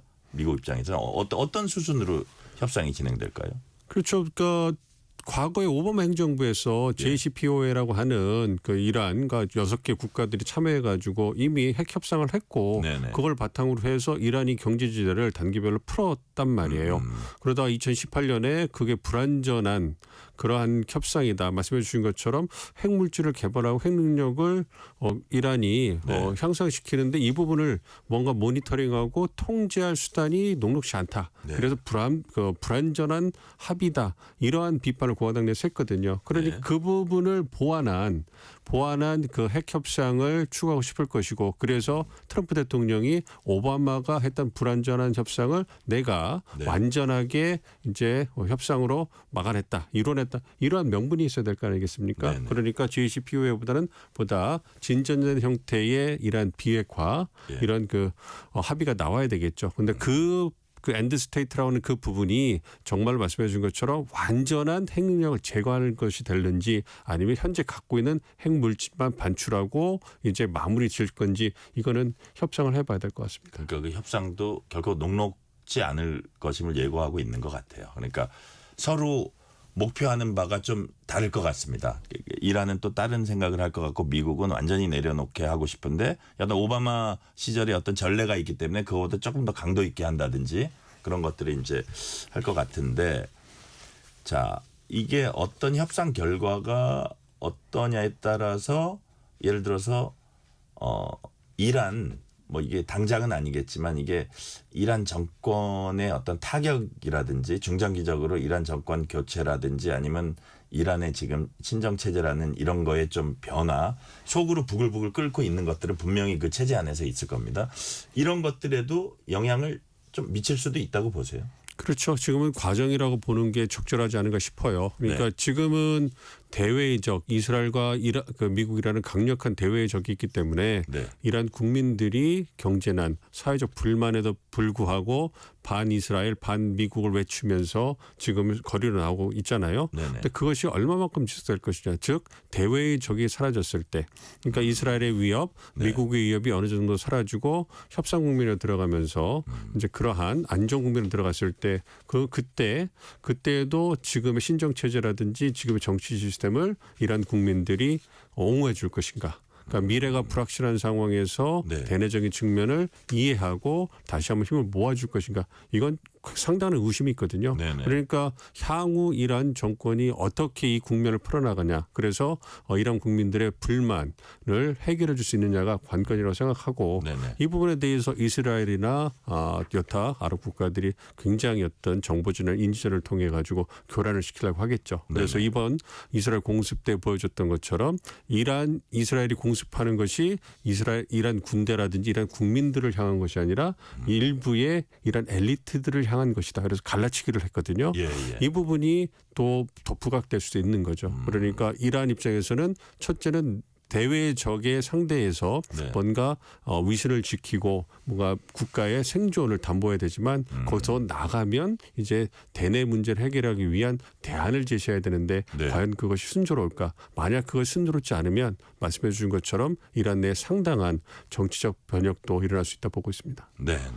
자, 그거는 이란 자체 이제 어떤 뭐 정치적인 변혁이나 그거에 관한 문제였고, 만약에 이번 협상 결과가 어떻게 나타나냐에 따라서 중동의 지형, 사실 이란이 어떻게 보면은 중동의 가장 막강한 그 뭐 맹주라 그러기는 뭐하지만 강력한 나라였고, 그 미국의 가장 골칫거리라고도 이제 할 수 있었는데, 그렇다면 이스라엘과 이란 관계, 그 중동 전체 지형은 어떻게 될지, 또 미국과 이란과의 관계는 거기에도 또 근본적인 변화도 있을 수 있는 거 아닙니까?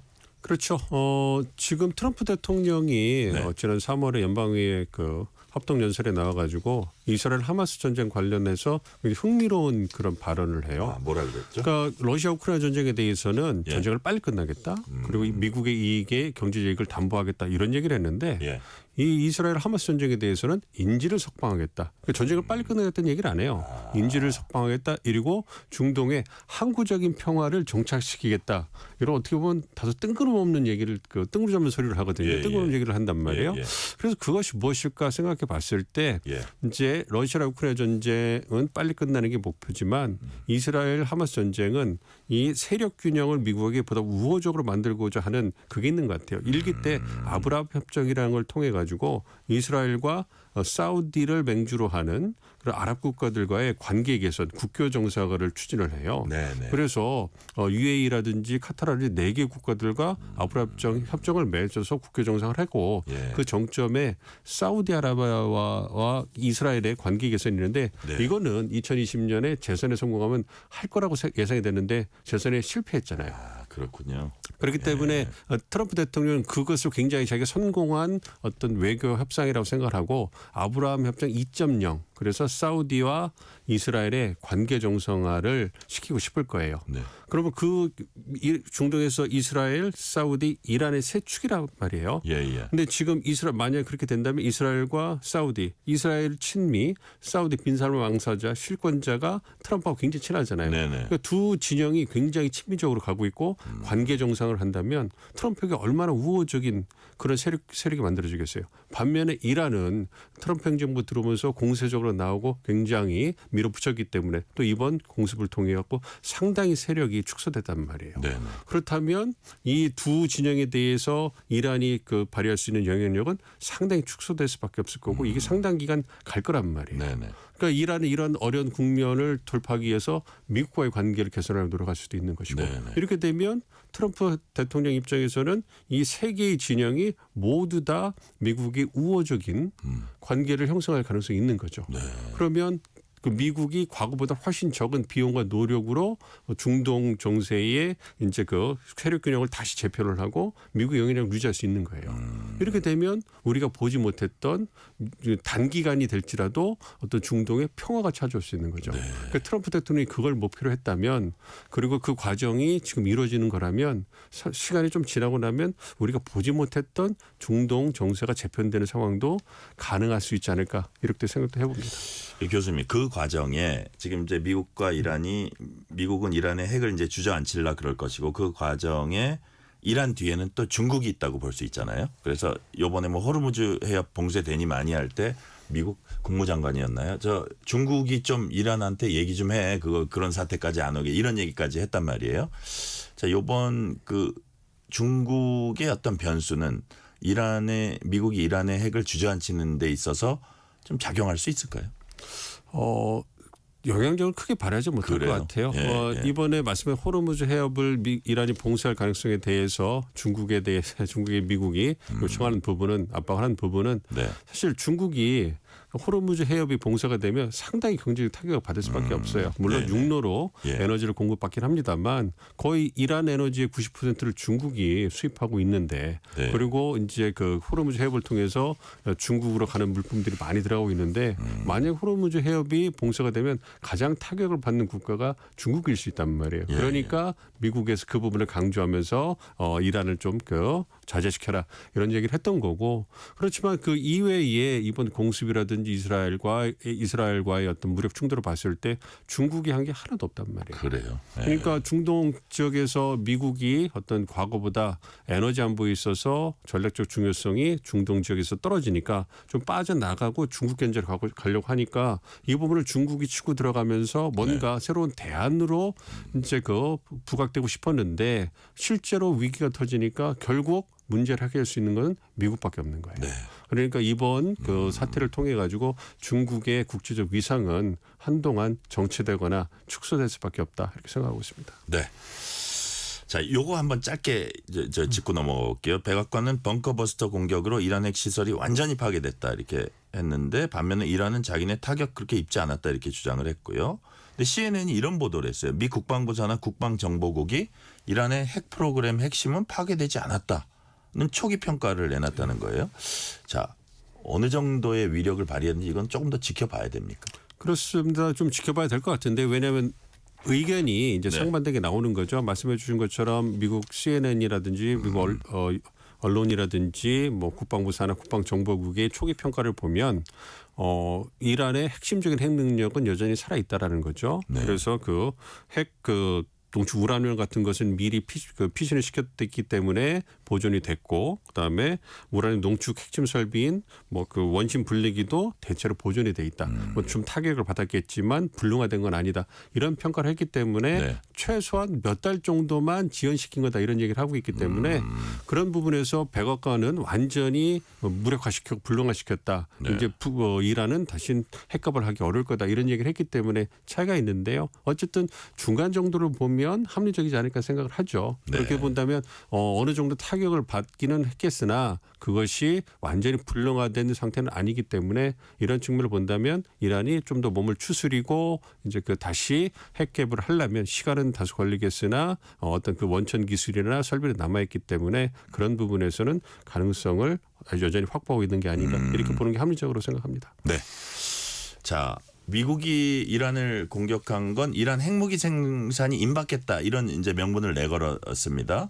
근데 실제로 IAEA 국제 원자력 기구는 이란 우라늄 농축률이 83%인가 그래서 이게 상당히 90%에 근접했다고 이제 얘기를 했고 반면에 그 주 유엔 러시아 대사는 IAEA 보고서가 이란이 핵무기 개발하고 있다는 징후 관찰하지 못했다. 미국의 이란 핵시설 공격 국제법 위반이다. 어떻게 교수님 보시기에는 실제로 그 직전 단계까지 이란이 간 상태였다. 형성됐다고 보십니까?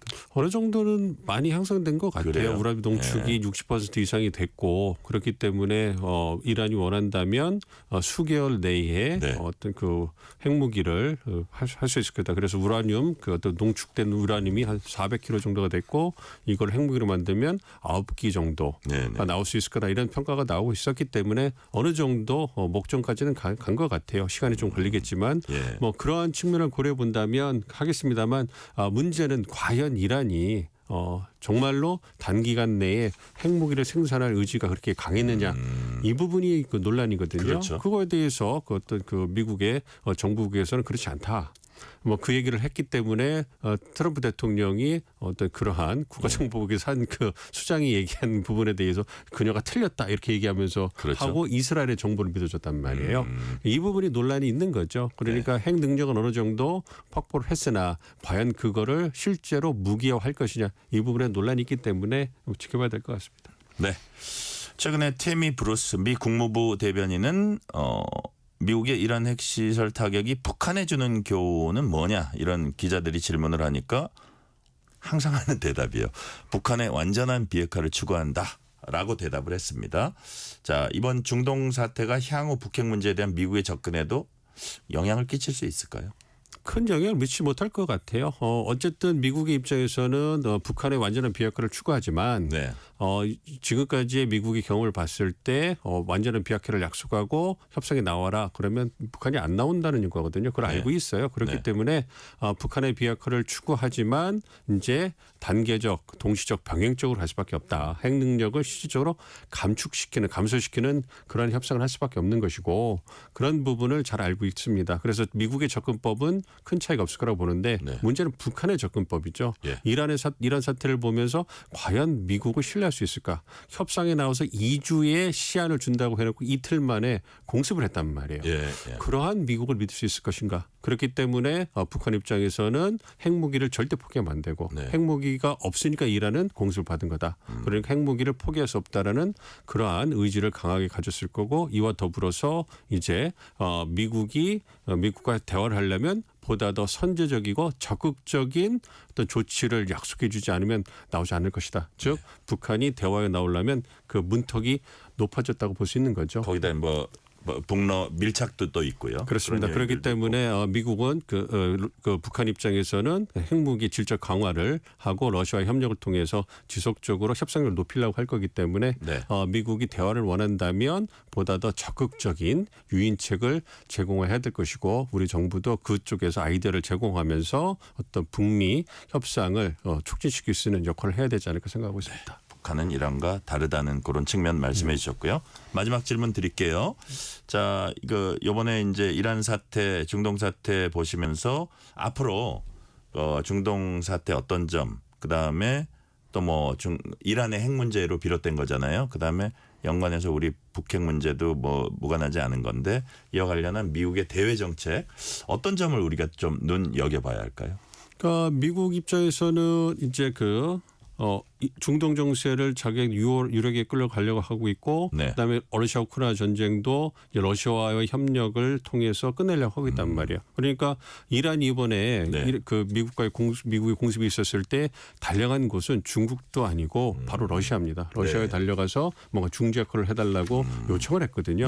그런 걸 본다면 러시아의 중요성이 계속 부각될 가능성이 있다. 그렇죠. 그러니까 북한 문제에 있어서도 러시아의 군사적 협력, 러시아 우크라이나 전쟁에 있어서 러시아가 키를 가지고 있고 이번에 중동 문제에 있어서도 미국을 도와서 뭔가 문제를 해결하는데 러시아가 중국보다는 보다 적극적인 역할을 할 수 있으니까 우리도 이 러시아가 어떻게 위상을 회복하느냐를 모니터링하면서 한러 관계를 관리하는 데 어떤 집중을 해야 되지 않을까 좀 생각을 하고 있어요. 그런 부분에서 이제 미국과 한미 동맹을 통해서 굳건하게 안보적 측면을 지키면서 실용 외교를 통해서 중국과 러시아, 특히 러시아의 관계를 잘 관리한다면 에너지 안보라든지 여타 북한 문제에 있어서도 우리가 보다 적극적인 역할을 하는데 상당히 유효한 수단이 되지 않을까 이렇게 예상을 하고 있습니다. 한미 동맹 당연히 철저히 하면서 러시아를 주목하면서 러시아 관계에도 각별히 신경 쓸 필요가 있다는 오늘 말씀은 여기까지 듣겠습니다. 지금까지 민정훈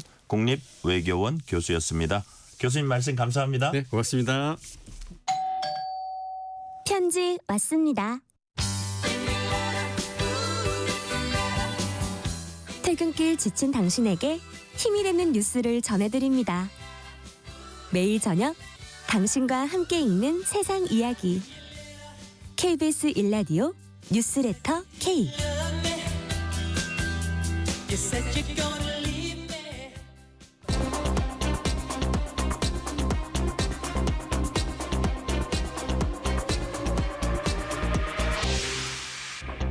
이번 주 가장 뜨거운 국제 뉴스, 화제 소식 쏙쏙 골라서 전해드리는 키워드로 본 지구촌. 오늘도 조윤주 외신캐스터와 함께하겠습니다. 조윤주 캐스터님 어서 오세요. 네, 안녕하세요. 부담스러운 친절이라는 이제 제목 주셨는데 네. 트럼프 미국 대통령이 프랑스 극우 정치인 르펜에 대한 공개 지지 입장을 밝혔다가 의외로 퇴짜를 맞았습니다. 네. 좀 정치 성향이 비슷할 것 같은데 이렇게 퇴짜 맞은 이유가 뭐예요? 결론부터 말씀을 드리면 예. 득과 실을 따져봤을 때 굳이 친할 이유가 없겠다. 트럼프가 도움이 안 된다? 네, 맞습니다. 그런 겁니다. 예, 트럼프 트럼프의 행정부가 굴욕이네요. 네, 맞습니다. 의문의 일패. 의문의 이렇게 일패. 봐야 될 것 같은데요. 예. 트럼프 행정부가 마린 르펜을 공개적으로 지지하겠다고 제안했다가 예. 퇴짜를 맞았다고 합니다. 사실 두 사람은 정치 성향은 굉장히 비슷합니다. 그렇죠. 뭐 이민자 반대, 자국 우선주의 뭐 이런 것들 가지고 있긴 한데요.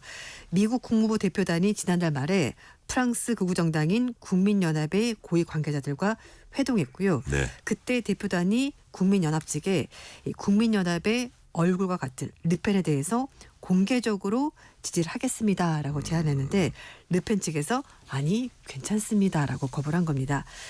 르펜은 2027년 프랑스 대선에서 유력한 대선 후보로 꼽히는 사람인데요.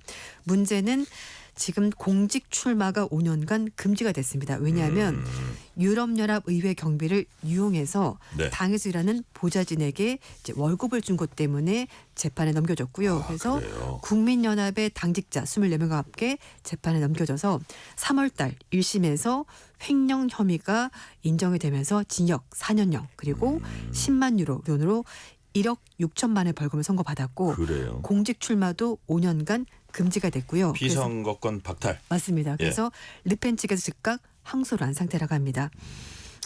트럼프 대통령은 르펜이 유죄 선고받은 것에 대해서 마녀 사냥이다. 정치적 재판이다라고 말하면서 르펜을 옹호했는데요. 하지만 이 국민연합 측에서는 트럼프 행정부 이런 지지가 오히려 선거운동에 부정적 영향을 미칠 것으로 판단해서 이렇게 선을 그은 것으로 보입니다. 네. 르펜이 일단 대선에 출마하지 못한다고 하더라도 지금 당대표가 조르당 마르델라라는 남성인데요. 네. 굉장히 소위 말해서 훈남이고요. 나이가 27살에 불과합니다. 27이요? 네, 그래서 이제 르펜의 후계자로 이제 거론한 아니 사람인데. 프랑스는 야. 네. 근데 이제 르펜이 혹시라도 네. 출마를 못한다 하더라도 네. 국민연합에는 마르델라 굉장히 훈남이 있기 때문에 충분히 승산이 있다. 와. 그래서 굳이 인기가 높은가 보죠? 네, 인기가 좋습니다. 특히 여성들 인기? 네, 맞습니다. 그래요. 그리고 이제 특히 이 극우 정당이라는 이미지를 많이 희석시켰습니다. 이제 르펜부터 그렇게 시작을 한 건데요. 네. 르펜의 아버지가 사실은 국민전선이라고 이 국민연합의 그 전신 정당의 당대표였는데 굉장히 극우성이 강했고요. 딸이 이제 당대표가 되면서 이런 색깔을 많이 지우면서 네. 영역을 확장시킨 거죠. 그런데 굳이 트럼프 대통령과 손을 잡을 필요가 없는 겁니다. 그래서 괜찮다라고 얘기를 한 거고요. 미 국무부 고위 관계자가 국민연합과 회동했다는 사실을 확인하긴 했습니다만 네. 르펜 측에서 지지 제안을 거절했다는 점에 대해서는 뭐 정확히 얘기하지 않았고 좀 사실과 다르다 이렇게 해명을 하긴 했습니다. 네. 자, 두 번째 키워드. 네. 두 손 맞잡은 로봇입니다. 네. 자, 구글의 자율주행차 기업인 웨이모하고 네. 차량 공유업체 우버가 협력해서 로봇 택시 서비스 시작한다고요? 네, 그렇습니다. 이제 사람이 없어도 그냥 갈 수 있는 무인 차량이 되는 건데요. 네네. 구글의 자율주행 기업인 웨이모가 세계적인 공유 차량 기업인 우버와 함께 손을 잡고 미국 애틀란타에서 무인 택시 서비스, 그러니까 로봇 택시 서비스를 시작한다고 합니다. 네. 이에 따라서 웨이모가 캘리포니아주 샌프란시스코, 로스앤젤레스 그리고 애리조나주 피닉스, 텍사스주 오스틴에서 4개 주 5개 도시에서 로보택시를 운영하게 되는 건데요. 네. 웨이모는 이제 막 오스틴에서 로보택시 시범을 운영을 시작한 테슬라와 경쟁해서 일단 한 발 먼저 앞서가 있습니다. 웨이모와 우버에 따르면 우버 앱을 통해서 웨이모의 로보택시를 조지아주 애틀란타에서 이용할 수 있게 되고요. 이 지역에서 운행되는 로보택시는 현재 웨이모가 다른 지역에서 운영하고 있는 제규어 차량 모델을 이제 이용을 하는 거라고 합니다. 뭐 모든 곳에서 다 운영하는 건 아니고요. 일단 좀 영역이 정해져 있습니다. 네. 애틀란타에서 168제곱미터 그 지역에서만 로보택시 상용 서비스가 제공이 되고요. 다만 고속도로나 공항까지 가는 것은 이용이 불가능하다고 합니다. 웨이모는 애틀란타에서 수십 대 로보택시를 투입해서 운행을 하고 있다고 하는데요. 지금 미국 전역에서 총 1,500대 이상의 로보택시를 운행을 하고 있습니다. 네. 이렇게 두 회사가 애틀란타 로보택시 서비스를 시작한 것은 작년 9월 달에 두 회사가 오스틴과 애틀란타에서 로보택시를 운영하겠다 밝힌 계획을 이제 직접 실천에 옮긴 걸로 보이는데 지금 테슬라가 이렇게 로보택시 시범 운영을 시작을 하자 기존에 진출했던 웨이모가 우버와 이제 같이 협력하면서 네. 테슬라가 좀 시장에 들어오지 못하도록 미리 막는 것으로 그렇게 아, 보입니다. 그러니까 서로 협력하면서 새로운 경쟁자를 테슬라의 진입을 같이 막는 맞습니다. 자, 그런 효과도 있는 거네요. 네. 그래서 역시 다시 말해서 경쟁 관계이기도 하지만 네. 이렇게 손을 맞자면 이유기도 한 것 같아요. 네, 그러니까 서로 생각했을 때는 테슬라가 들어오는 것보다는 일단 지금 시장은 우리끼리 먼저 좀 차지해야 되겠다라고 생각을 하는 거죠. 그러니까요. 네. 그런데 그 테슬라 로보택시는 운행 첫날부터 네. 문제가 생겼다고 합니다. 이거 어떻게 된 거예요? 네, 일단 뭐 제한적으로 서비스를 시작을 하긴 한 거긴 합니다만 네. 일부 탑승객들이 촬영한 영상을 SNS에 올리면서 이게 좀 문제가 있었던 것으로 확인됐습니다. 예. 차량이 과속을 하거나 아니면 금지된 차선에 진입하는 등 문제가 있었다고 블룸버그 통신이 보도를 했는데요. 테슬라가 지금 한 10대 정도의 모델 Y 차량을 투입해서 오스틴에서 제한된 구역이긴 합니다만 일단 인플루언서 이런 사람들 동원해가지고 네. 로보택시 서비스를 제공하고 있는데요. 서비스 이용자들이 직접 찍은 탑승 영상을 X에 공개하면서 문제가 있는 것으로 드러났습니다. 아, 그랬군요. 네. 홍보하려고 그랬는데 이게 완전히 그냥 맞아요. 자, 어긋났네요. 그렇습니다. 로보택시 차량이 교차로에서 좌회전 전용 차선에 진입한 다음에 다시 회전하려고 하면서 이렇게 갈팡질팡하는 모습을 보여줬고요. 그래요? 결국은 이 차량이 노란색 중앙선으로 넘어가면서 반대 차선에 대기용 차선으로 들어가면서 이게 중앙선 넘는 그런 장면까지 벌어지고 물론 당시 차량이 없어서 충돌 없었는데요. 굉장히 아찔한 순간이었습니다. 이게 무서운데. 네, 또 다른 그렇죠. 지금은 아직 못할 것 같습니다. 네. 또 다른 탑승자가 게시한 영상을 봤더니 이 차량이 제한 속도 넘어서 과속하는 모습이 담겨 있었다고 블룸버그 통신이 보도했습니다. 그렇군요. 네, 저 혹시 조윤주 캐스터님은 무인 차량 탈 자신 있으세요? 저는 아직은 자신이 없습니다. 저는 사실 좀 겁도 많은데다가 네. 이 완전히 저기 보편화되면 네. 그때 쓱 얹어가지고 탈라고요. 네, 지금은 일단 예. 조종자가 있긴 하다고 해요. 그러니까 화면을 보면서 문제가 있으면 제어를 한다고 하긴 하는데 어쨌든 뭐 보니까 화면에 보니까 그 조수석에 누가 타고 가긴 하더라고요. 맞습니다. 그러니까 그렇지만 아직은 조금 불안하다. 오, 내 생명 문제인데. 네, 자, 맞습니다. 세 번째 키워드 세기의 결혼식입니다. 네, 아마존 최고 경영자 제프 베이조스가 맞아요. 이탈리아 베네치아에서 결혼식을 올립니다. 벌써부터 세기의 결혼식이란 얘기도 나오고 결혼식 반대 시위도 이제 열린다고 해요. 왜 이렇게 네. 결혼식이 시끄러워요?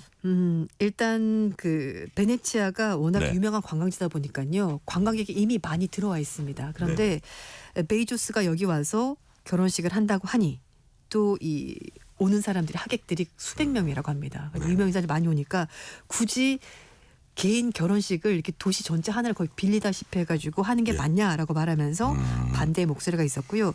그리고 이제 베이조스는 이번이 첫 번째 결혼이 아니고 네. 두 번째 결혼이에요. 두 번째 결혼이요. 그리고 약혼 여인 로렌 산체스는 세 번째 결혼입니다. 그래서 좀 그런 것들도 별로 좀 사람들이 좋아하지 않는 것 사실은요. 네. 첫 부인 이혼할 때 그때 되게 시끄러웠어요. 맞아요. 네, 그래가지고 그 첫 부인이 세상에서 뭐 가장 부유한 뭐 여성 네. 연이었나 뭐 그렇게 되기도 했었어요. 네, 맞아요. 이제 재산 분할도 많이 하면서 뭐 많이 나눠 가지기도 했었고. 그때도 산체스 얘기가 나왔었는데 제 기억이 맞다면 여하튼 예. 네, 그래서 이제 어쨌든 이 베이조스와 야코니아 산체스가 26일부터 28일까지 원래는 베네치아 중심가인 카나레조 지구에 있는 웅장한 중세 건물인 스콜라 그란델라 미세리코르디아 여기서 결혼 축하 파티를 열려고 했었는데요. 네. 하지만 현재 시민단체 중심으로 해서 결혼식 반대 시위가 워낙 크게 벌어지다 보니까 하객 진입 저지 시위까지 있었다고요. 예고가 왜 되면서 시민단체가 왜 반대하는 이유는 뭐예요?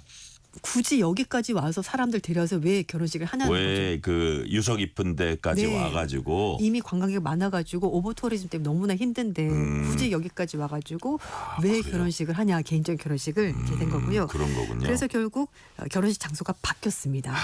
결국은 그래서 베네치아 동쪽 끝에 있는 지역으로 바뀌었는데요. 여기가 사방이 물로 둘러싸여 있어서 보트로만 접근이 가능하고요. 연결된 다리를 들어올리면은 외부와 접근이 차단되는 그런 구조라고 합니다. 네. 그래서 시민단체가 베이조스를 위한 공간은 없다라면서 No Space for 베이조스라고 말하면서 결혼식 장소 변경에 대해서 환영 입장을 밝혔다고 합니다. 그래요. 뭐 이미 관광이 많아가지고요. 소음도 너무 심하고 현지 사는 사람들은 사생활 침해다가 집값도 너무 많이 오르는데 이렇게 또 유명 인사가 와서 결혼했다고 하면 네. 사람들이 또 얼마나 더 많이 오겠습니까 구경하러. 그래서 그게 싫었다고 하는 건데요. 뭐 오프라 윈프리, 뭐 가수 믹 제거 그리고 트럼프 대통령의 딸인 이방카 그리고 사위까지 다 오면서 거의 200명 정도의 유명 인사들이 이번 결혼식에 초대가 됐다고 합니다. 이 산체스가 원래 폭스뉴스 앵커 출신이고요. 네네. 2019년 이제 이혼하고 베이조스와 연인 관계로 발전하게 됐고요. 산체스는 두 차례 이혼하면서 첫 번째 남편과는 아들 한 명을 두고 있었고 네. 두 번째 남편과는 자녀 두 명을 두고 있는데 모두 자신이 키우고 있다고 합니다. 산체스가 비행기 조종사 자격증 취득하고 나서 2016년에 항공 촬영 회사인 블랙옵스 에비에이션을 설립했고요. 그리고 이제 베이조스가 설립한 우주 기업이죠. 블루 오리진에 우선 타고 비행도 했었다고 합니다. 그래요. 네, 취미가 조금 비슷한 것 같기도. 우주를 갔다 온 거네요. 네, 쉽게 말해서 맞습니다. 우주선 탔으면. 네, 맞습니다. 그래서 작년 12월 달 기준 블룸버그 억만장자 지수에 따르면 베이조스의 자산이 2,440억 달러, 돈으로 360조 원이라서 360조 원. 네, 그래서 일론 머스크에 이어서 세계 두 번째로 돈이 많은 사람입니다. 그렇군요. 돈이 세계에서 가장 많은 사람 두 번째 네. 순위의 재혼이군요. 그러니까 뭐 어쨌든 언론의 조명은 받을만 하다고 네, 봅니다. 맞습니다. 자, 이제 마지막 키워드입니다. Welcome to the jungle. 네. 자, 이게 무슨 얘기냐면 일본 오키나와의 대자연을 무대로 한 테마파크가 곧 문을 엽니다. 네. 자, 조윤주 캐스터님, 테마파크 이름이 뭐예요? 정글리아 오키나와라고. 정글리아 오키나와. 네. 뭐 영화 주라식 파크 그 주라기 공원 보신 분들은 예, 주라시c 파크. 예. 그거랑 비슷한 컨셉이라고 합니다. 그래요? 네, 그래서 단순한 테마파크가 아니라 지역 자연을 100분 활용해서 관광 재생과 경제 활성화 이제 두 가지 토끼를 다 잡겠다는 그래요. 민간 프로젝트라고 하는데요. 개장은 다음 달입니다. 7월 25일이고요. 면적이 60만 제곱미터인데 도쿄 디즈니랜드 그리고 유니버스 스튜디오보다 훨씬 더 넓다고 합니다. 그래요. 오키나와 북부에 있는 숲과 바다를 다 품는다고 하는데요. 우리가 사실 놀이공원 그러면 도심 한가운데 이렇게 돔 형식으로 돼 있어가지고 그렇죠. 네, 예. 그래서 사실 인공적인 구조물이 다 대부분인데 여기는 그게 아니라 자연을 그대로 활용한다고 합니다. 열기구를 타고 대자를 내려다보는 호라이즌 벌룬도 있고요. 19m 높이의 공룡이 등장하는 오프로드 정글 사파리도 있다고 합니다. 물론 모형이긴 합니다만. 네네. 그리고 기네스북에 오른 세계 최대 인피니티 스파가 있고요. 정글 속에 집 라인, 번지 점프 등 총 22개 굉장히 다양한 그런 놀이기구가 설치가 된다고 합니다. 네네. 정글리아를 운영하는 재팬 인터테인먼트는요. 유니버스 스튜디오 재팬 마케팅 총괄을 맡은 오리코사 치오키가 대표를 하고 있는데요. 정글리아가 자리 잡은 오키나와 북부는 얀바루 숲과 그리고 추라우미, 쇼간 등 천혜 자연환경을 품은 곳이라고 하는데 다음 달에 일단 개장을 한다고 하는데요. 설문조사를 미리 해봤습니다. 그랬더니 국가별로 이 정글리아 공식 홈페이지에 접속한 사람들 봤더니 대만이 1등이고요. 대만이요? 네, 한국이 2등이라고 합니다. 한국 분들 또 가만 안 있군요. 원래 일본 많이 요즘 가시잖아요. 네네. 그래서 이 회사에서 홍보하기 위해서 우리나라도 방문했다고 합니다. 교통체계 개선도 이제 병행이 된다고 하는데 원래 오키나와 그러면 미군 기지 있는 걸로 좀 많이 유명하잖아요. 그리고 어쨌든 제일 남단에 있죠. 맞아요. 거의 거의 열대 지방, 아열대 맞습니다. 플러스 열대 지방이죠. 네, 그래서 주로 렌터카를 가지고 많이 움직이는데 정글리아 측에서 전용 셔틀버스도 운행하고요. 대중교통 접근성도 많이 강화한다고 하니까 좀 새로운 개념의 오키나와가 될 거라고 이 회사는 굉장히 크게 홍보를 하고 있습니다. 그래요. 네. 우리나라를 비롯해서 사람들 많이 갈 것 같아요. 네. 어쨌든 한 달 후에 개장. 공식 개장을 하는 거네요. 네, 근데 일단 개장하기 전에 미리 그 티켓팅을 했었거든요. 그랬더니 그래요? 25일부터 한 사나흘 정도까지 이미 티켓이 다 판매가 됐다고 합니다. 그 뒤로 가볼 수 있을 것 같습니다. 네, 오늘은 정글리아 오키나와 얘기까지 듣겠습니다. 키워드로 본 지구촌, 지금까지 조윤주 외신 캐스터였습니다. 말씀 감사합니다. 네, 감사합니다.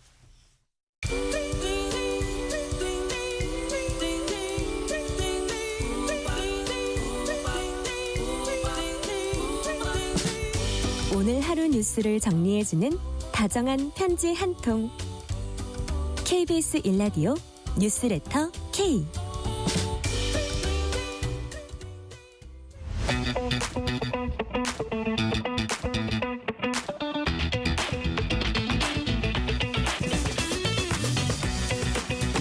알면 독이 아니라 득이 되는 법 이야기.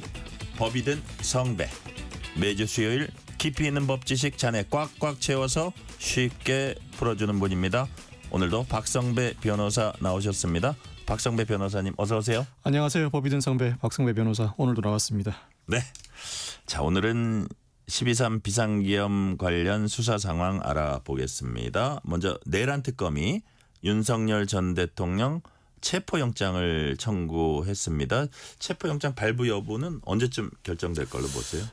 여기 들어오기 직전까지 체포영장 발부 여부 결정 상황을 지켜보았는데 아직까지는 결정되지 않은 것 같습니다. 그러니까 오늘 저녁이라고 보시는 거네요? 오늘 저녁이나 밤까지 만약 늦어진다면 네. 내일 오전에 결정이 이루어질 것으로 보이는데 통상 체포영장을 청구하면 네. 하루 이틀 내 길면 3, 4일 내에 결정이 이루어집니다.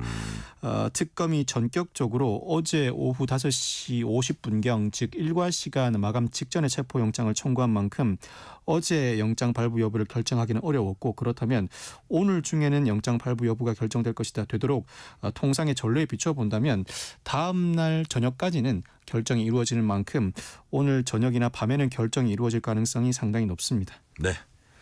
자, 우리 박성배 변호사님 보시기에는 영장 발부될 가능성이 안 발부 안 될 가능성보다는 높다고 보세요. 체포영장은 비교적 간이하게 발부되는 경향이 있습니다. 물론 체포영장도 범죄 혐의가 소명되어야 하고 네. 조사에 불응할 우려가 존재해야 발부되지만 구속영장보다는 혐의 소명의 정도를 실무상으로는 상당히 낮추고 있습니다. 네. 현재 체포영장 혐의 공무집행 방해나 대통령 경호법상 직권남용 교사 혐의에 대해서 경찰이 상당 부분 수사를 진행해왔고 특검이 이 정도면 충분히 혐의가 소명된다고 보고 체포영장을 청구한 것으로 보이는 이상 네. 영장 발부 가능성은 높아 보이는 것은 사실입니다. 이게 이제 예를 들어서 특검이 윤석열 전 대통령에게 출석 요구를 자신들이 한 건 아니고 그 전에 경찰이 세 차례인가 계속 했는데 안 나왔으니까 나올 의사가 없다고 판단해서 체포영장 청구한 건가요? 그동안의 태도에 비춰보면 네. 특검이 소환을 요청한다고 하더라도 소환에 응할 가능성이 그리 높아 보이지 않는다는 판단을 한 것 같습니다. 네. 특검 보호 설명에 따르면 이미 경찰의 3회 소환 통보에 윤 전 대통령이 불응한 바 있고 특히 세 번째 소환 통보는 특검이 수사를 개시한 이후임에도 불구하고 윤 전 대통령이 소환에 불응하였다. 뿐만 아니라 윤 전 대통령은 소환에 불응하면서 경찰에 의견서를 제출하였는데 의견서 내용이 윤 전 대통령은 각종 혐의에 관여하지도 않았고 법리적으로도 죄가 되지 않는다. 수사의 필요성과 상당성이 없다는 취지의 의견서 내용이었습니다. 즉 소환 통보에 응하지 않을 것 같은 태세를 보이는 의견서 내용이었고 특히나 최근에 내란 특검의 특검보가 현재 진행되고 있는 윤 전 대통령 재판에 참석한 바 있는데 그 자리에서 윤 전 대통령 측이 특검법이 위헌이라는 주장을 입장을 상당히 강하게 개진한 바 있습니다. 네네. 특검이 위헌이라고 주장하는 이상 특검이 소환 요청을 했을 때 과연 응할 것인지, 즉 순순히 응할 것인지 상당히 의문이 제기된다는 것이 특검 측의 입장입니다. 특히 특검 입장에서는 상당히 전격적으로 체포영장을 청구한 것인데 현재 내란 특검은 내란 외환을 비롯한 모두 11개 수사 대상으로 삼고 있습니다. 네네. 150일 이내 이 모든 수사를 마무리 지어야 하는 입장인데 아마 수사가 진행되는 과정에서 윤 전 대통령을 수시로 피의자로 소환해 조사를 이어나갈 것으로 전망됩니다. 이 상황에서 첫 번째 소환 대상에서부터 전격적으로 체포영장을 청구해 발부받음으로써 앞으로 윤 전 대통령이 소환에 불응하거나 미루는 상황을 미연에 방지하겠다는 포석이 강하게 깔려 있는 것 같습니다. 그러니까 어쨌든 체포영장이라는 게 조사하기 위한 거잖아요. 그렇죠. 그래가지고 이제 체포영장이 만약에 발부돼가지고 조사를 다른 사람 조사는 지금 많이 진행이 된 것 같으니까 조사를 윤 전 대통령 조사를 하면 뭐 그 수순은 구속영장 청구로 간다고 봐야 되나요? 저는 구속영장 청구까지는 안 할 것 같습니다. 아, 그래요? 아직까지는 구속영장 청구를 하기는 어려워 보이는데 그 이유가 말씀해 주신 것처럼 체포영장은 조사를 위한 영장입니다. 소환 통보에도 불구하고 불응하거나 불응할 우려가 있을 때 체포영장을 발부받게 되는 것인데 체포영장을 발부받아 그 집행 과정에서 조사를 한다고 하더라도 일단은 체포영장에 적시된 혐의만으로 조사를 진행할 수 있습니다. 즉 내란 외환 등 다른 혐의를 조사하기 어렵고 다만 조사를 진행하는 과정에서 공범이나 다른 범죄가 불가피하게 드러날 수는 있어도 전격적으로 조사 대상 범위를 확장할 수는 없는 한계가 존재합니다. 뿐만 아니라 유사한 혐의로 김성훈 전 경호처 차장에 대한 구속영장이 청구되었지만 법원이 기각한 전례도 있습니다. 당시 법원은 범죄 혐의에 대해서 다툼의 여지가 있다고 판시하였는데 물론 여기서 일컫는 범죄 혐의는 윤 전 대통령과 다르게 보복 인사 등 여타 범죄도 포함되어 있어서 달리 볼 여지도 있습니다만 한번 구속영장이 기각되었던 유사한 사례가 존재하는 이상 아직까지 이 사안만으로 특검이 구속영장 청구를 하기에는 상당히 부담스럽습니다. 물론 특검은 언제든 윤 전 대통령에 대한 구속영장을 청구할 수 있겠지만 향후 여타 수사를 충분히 이어나간 이후에 내란의 추가 범죄 사실이나 외환, 증거인멸 등으로 추가 입건하면서 그때 전격적으로 구속영장을 청구할 가능성은 높아 보이지만 이 사건 체포영장 집행을 통한 수사 직후에 구속영장을 청구할 가능성은 상당히 낮아 보입니다. 네. 그 내란 특검의 특검보가 어제 뭐 기자회견을 하면서 이런 얘기를 했습니다. 다른 피의자들 다 조사받았는데 윤 전 대통령만 조사 거부해서 유일하게 조사하지 못했다. 자, 그렇다면 이제 체포영장이 발부되면 윤 전 대통령 수사에 일단 화력을 모으겠다 이런 뜻으로 봐야겠네요. 특검보가 법불악이라는 또 얘기를 했어요. 그 뜻은 무엇이며 취지는 무엇입니까? 법불악귀, 법은 귀한 사람에게 아부하지 않는다는 의미인데 춘추 전국시 때 법가 사상가가 표현한 내용입니다. 이 내용은 사실 이전 전 검찰총장들이 반복해서 표현한 내용인데 윤 전 대통령만 조사하면 되는 상황이라는 특검의 입장에 이 표현을 부과함으로써 만인의 평등한 법 적용, 윤 전 대통령도 예외일 수 없다는 취지를 명확하게 밝힌 것입니다. 과거 김수남 전 검찰총장이 박근혜 전 대통령의 이른바 국정농단 사건 시에도 법불악의를 처음 언급했었고 이원석 전 검찰총장도 김건희 여사의 서울중앙지검 제3회 장소에서의 조사 이후에 상당한 불만을 표시하면서 법불악의를 다시 한번 표현한 바가 있습니다. 특검은 모든 조사가 완료되었고 관련자들 조사도 이미 종료한 상황에서 윤 전 대통령만 조사하면 기소 여부를 결정할 수 있는 만큼 전직 대통령이라고 차등을 둘 아무런 이유가 없다는 취지로 이와 같은 표현을 한 것 같습니다. 검사들이 그렇게 때때로 자주 쓰는 말이군요. 법불악의. 저는 이런 얘기들을 보면 실제로는 그렇지 못하기 때문에 이런 말을 자주 쓰지 않나 생각도 드는데 어쨌든 철저한 수사 의지, 단호한 수사 의지를 밝힌 거라고 해석이 되고요. 자, 뭐 우리가 지난 1월에 체포영장 집행 당시에는 경찰과 경호처 그 당시에는 어쨌든 그 현직 대통령 신분이었잖아요. 그렇습니다. 그래서 이제 오랫동안 대처했고 경호처가 맡고 그랬는데 이번엔 그런 움직임은 없다고 전망하십니까? 그럴 수가 없을 그렇죠? 것 같습니다. 뭐 자연인 신분이죠. 현직 대통령 신분도 아닐 뿐만 아니라 지난번 체포영장 집행을 둘러싼 혼란은 상당히 이례적이었죠. 네. 사상 최초 현직 대통령에 대한 체포영장 집행 시도이다 보니 그와 같은 일이 벌어졌는데 이제는 전직 대통령 신분일 뿐만 아니라 우리나라의 전직 대통령들이 불행한 역사이긴 합니다만 소환 조사에 대부분 응했습니다. 네네. 그리고 구속영장 집행 시에도 구속영장 집행이 무효로 돌아간 전례가 없는 상황이라 아마 체포영장이 발부된다면 윤 전 대통령이 자진해서 출석할 가능성이 높고 자진해서 출석한 상황에서 체포영장 집행이 비로소 이루어지지 않을까 전망됩니다. 특검이 체포영장 청구하자 윤 전 대통령 측은 절차적 정당성이 결여된 위법행위이고 방어권 침해다. 의견서를 법원에 제출했습니다. 자, 법원이 이에 대한 입장을 냈습니까? 법원이 아직까지 체포영장에 대한 결정을 하지 않은 이상 따로 입장을 낸 것은 없는 것으로 네, 보이는데 박 변호사님은 어떻게 보세요? 이런 주장. 기존의 관례에 일부 배치되는 측면이 있습니다. 이에 따라 윤 전 대통령 측이 상당히 당황해하는 모습을 보이고 있는 것 같은데 좀 체포영장 청구가 이례적인 측면은 있다는 말씀이세요? 이례적이라고 보기는 어렵습니다. 기존의 관례라는 것도 네. 일종의 관례이지 반드시 그 관례를 따라야 한다는 의미는 아닙니다. 예를 들어서 수사기관이 3회 소환 통보를 한 이후에야 네. 체포영장을 청구한다는 것도 관행이라고 표현합니다만 구체적인 사건 절차를 들여다보면 1회 소환 통보에 불응해도 체포영장을 청구하기도 하고 네. 굳이 소환 통보를 하지 않고 전격적으로 체포영장을 청구하는 경우도 있습니다. 그리고 무엇보다 형사소송법은 체포영장 발부 사유로서 소환 통보에 불응한 경우뿐만 아니라 불응할 우려가 있는 경우도 체포영장을 청구할 수 있다고 명시하고 있는 만큼 네. 윤 전 대통령의 주장은 충분히 존중되어야 하지만 이 주장이 받아들여질 가능성은 현재로서는 낮아 보입니다. 네. 자, 오늘 오전엔 김용현 전 장관 추가 구속영장 심사도 있었습니다. 본래 구속 만기가 내일 26일이었고 내일이 지나면은 사실은 어떤 보석될 때는 조건이 있는데 조건 없이도 풀려날 수는 있었잖아요. 26일이 구속기간 만기라 예. 구속기간 만기에 이르면 통상 그 만기일 0시부터 석방 절차에 돌입합니다. 네네. 만약 구속영장이 발부되지 않는다면 내일 새벽에 김 전 장관은 전격적으로 석방이 이미 예정됩니다. 불과 5시간 후에네요. 예, 그죠? 그렇습니다.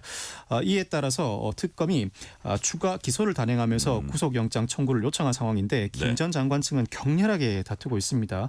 일단 기존 재판부의 조건부 보석에 대해서도 항고했지만 서울고법이 기각했고 네.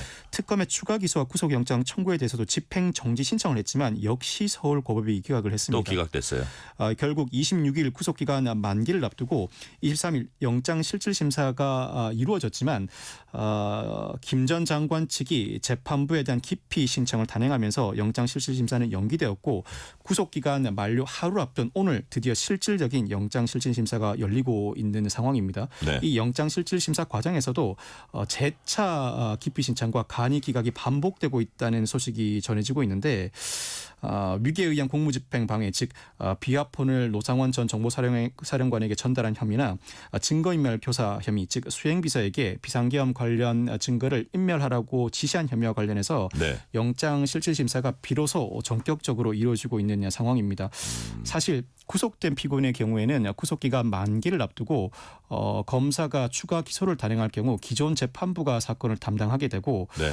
통상은 손쉽게 구속영장을 발부하는 관행이 존재합니다. 그렇지만 이 사건의 경우에는 이미 기존 재판부가 조건부 보석 즉 석방 결정을 한 이상 네. 추가 기소에 대해서 다른 재판부가 실질적인 영장 실질심사를 진행하기 위해서 다른 재판부가 사건을 배당받은 것으로 보이고 김 전 장관이 격렬하게 다투고 있는 이상 오늘 중에는 영장 실질심사가 종료될 터인데 내일 즉 자정을 넘어서게 되면 김 전 장관이 석방될 수 있는 상황인 만큼 네. 어떤 형태로든 오늘 이내에 재판부가 구속 여부를 결정할 것으로 전망됩니다. 어쨌든 뭐 구속 여부가 오늘 밤 자정 이전에는 나오긴 나올 것 같아요. 맞습니다. 자, 인용 가능성 낮아 보였는데도 이렇게 김용현 전 장관 측이 또 신청하고 이런 어떤 의도가 좀 엿보입니까? 어떻습니까? 절차적 정당성 문제를 강하게 제기하고 있는데 네. 그 의미가 사실은 조건부 보석에 반대하는 자신을 계속 구금해 두기 위한 네. 일종의 꼼수에 불과하다는 취지의 주장을 반복하고 있습니다. 기존의 관례이긴 합니다만 그 관례가 적절하지 못하다는 주장은 충분히 피고인 입장에서는 할 수 있습니다만 무엇보다도 추가 기소하는 범죄 혐의가 어느 정도 소명된다면 영장 발부 가능성이 높아 보이는데 무엇보다도 증거인멸 교사 혐의도 포함되어 있습니다. 네. 증거인멸 교사 혐의가 상당 부분 소명된다면 그 자체로 그대로 석방되었을 때 증거인멸 우려가 상존한다고 볼 수 있는 상황이어서 영장 발부 가능성이 현재로서는 높다고 평가해야 할 것 같습니다. 네. 잠시 말씀하신 대로 재판부가 바뀌었습니다. 지기현 부장판사 이끌던 기존 재판부 아니라 형사합의 34부 한성진 부장판사에게 이 사건이 이제 배당됐잖아요. 이렇게 되면 재판부가 바뀌면 기존 심리 중이던 내용은 다 넘겨받게 됩니까? 그렇지 않습니다. 기존 재판부는 기존에 진행하던 재판을 그대로 진행합니다. 다만 구속 피고인의 신분이 불구속 피고인으로 바뀌는 것에 불과합니다. 그래요? 불구속 피고인으로 신분이 바뀌면 구속 피고인일 당시보다는 재판 기일을 비교적 넉넉하게 잡습니다. 즉 재판 기일을 한 달에 한 번 정도로 넉넉하게 잡게 되고 또 다른 사건으로 추가 기소된 사건은 이 재판부가 구속영장 실질심사를 거쳐서 추가로 기소된 그 사건에 대해서만 요 새로운 재판부가 한다는 거네요. 그런데 사실 밀접하게 관련된 사건인 이상 구속영장 발부 여부를 결정한 이후에는 이 재판부가 기존 재판부와 사건을 병합할지 여부를 협의해서 결국에는 기존 재판부의 사건이 추가로 배당될 가능성이 높아 보입니다. 병합 가능성이 있는데 기존에 하던 재판부에 이 추가 기소 사건이 갈 가능성이 있다는 말씀이시고요. 자, 시간은 거의 다 됐지만 마지막 질문 하나 드릴게요. 자, 어떻게 보면 김용현 전 장관은 이 사건의 뭐 두 번째 키맨이다 이렇게 얘기가 되고 있는데, 자, 김용현 전 장관 구속영장이 어떻게 될지 여부가 향후 특검 수사에 좀 영향이 미칠 거라고 보세요? 무엇보다 조건부 보석 조건의 가장 중요한 부분이 관계자와의 접촉 금지입니다. 이대로 구속기간 만기로 석방될 경우에는 향후 특검의 수사와 재판에 상당히 지장이 초래될 수밖에 없어서 특검 입장에서는 이대로 석방을 내버려 둘 수는 없는 상황입니다. 무엇보다 내란 특검의 첫 구속영장 청구인 만큼 그 발부 여부는 여타 사건에 미치는 영향이 적지 않습니다. 당장 군사법원에서도 군 검찰이 여인영 전 방첩사령관이나 문상호 전 정보사령관에 대해서 추가 기소를 단행하면서 구속영장 청구를 한 상황인데, 다만 각종 적법 절차는 온전하게 준수되어야 합니다. 당장 군사법원이 이미 특검이 출범하는 이상 사건이 이첩되어야 하는 것 아닌가, 군 검찰이 기소를 할 권한이 있는가 문제를 제기하고 있는 상황인데, 상황에 따라서는 특검이 재차 기소하거나 구속영장을 청구하는 방식 등으로 적법 절차를 온전히 준수하는 상황 하에서 수사와 재판이 진행되어야 할 것 같습니다. 네, 오늘 말씀 여기까지 듣겠습니다. 지금까지 박성배 변호사였습니다. 말씀 감사합니다. 감사합니다. 오늘 뉴스레터 K는 여기까지입니다. 커피 쿠폰 당첨자 명단은 뉴스레터 K 홈페이지 확인해 주시고요. 오늘 끝곡은 마이클 잭슨의 세상을 치유하라, Heal the World 듣겠습니다. 오늘도 함께해 주신 청취자 여러분 진심으로 감사드립니다. 지금까지 뉴스레터 K 전종철입니다.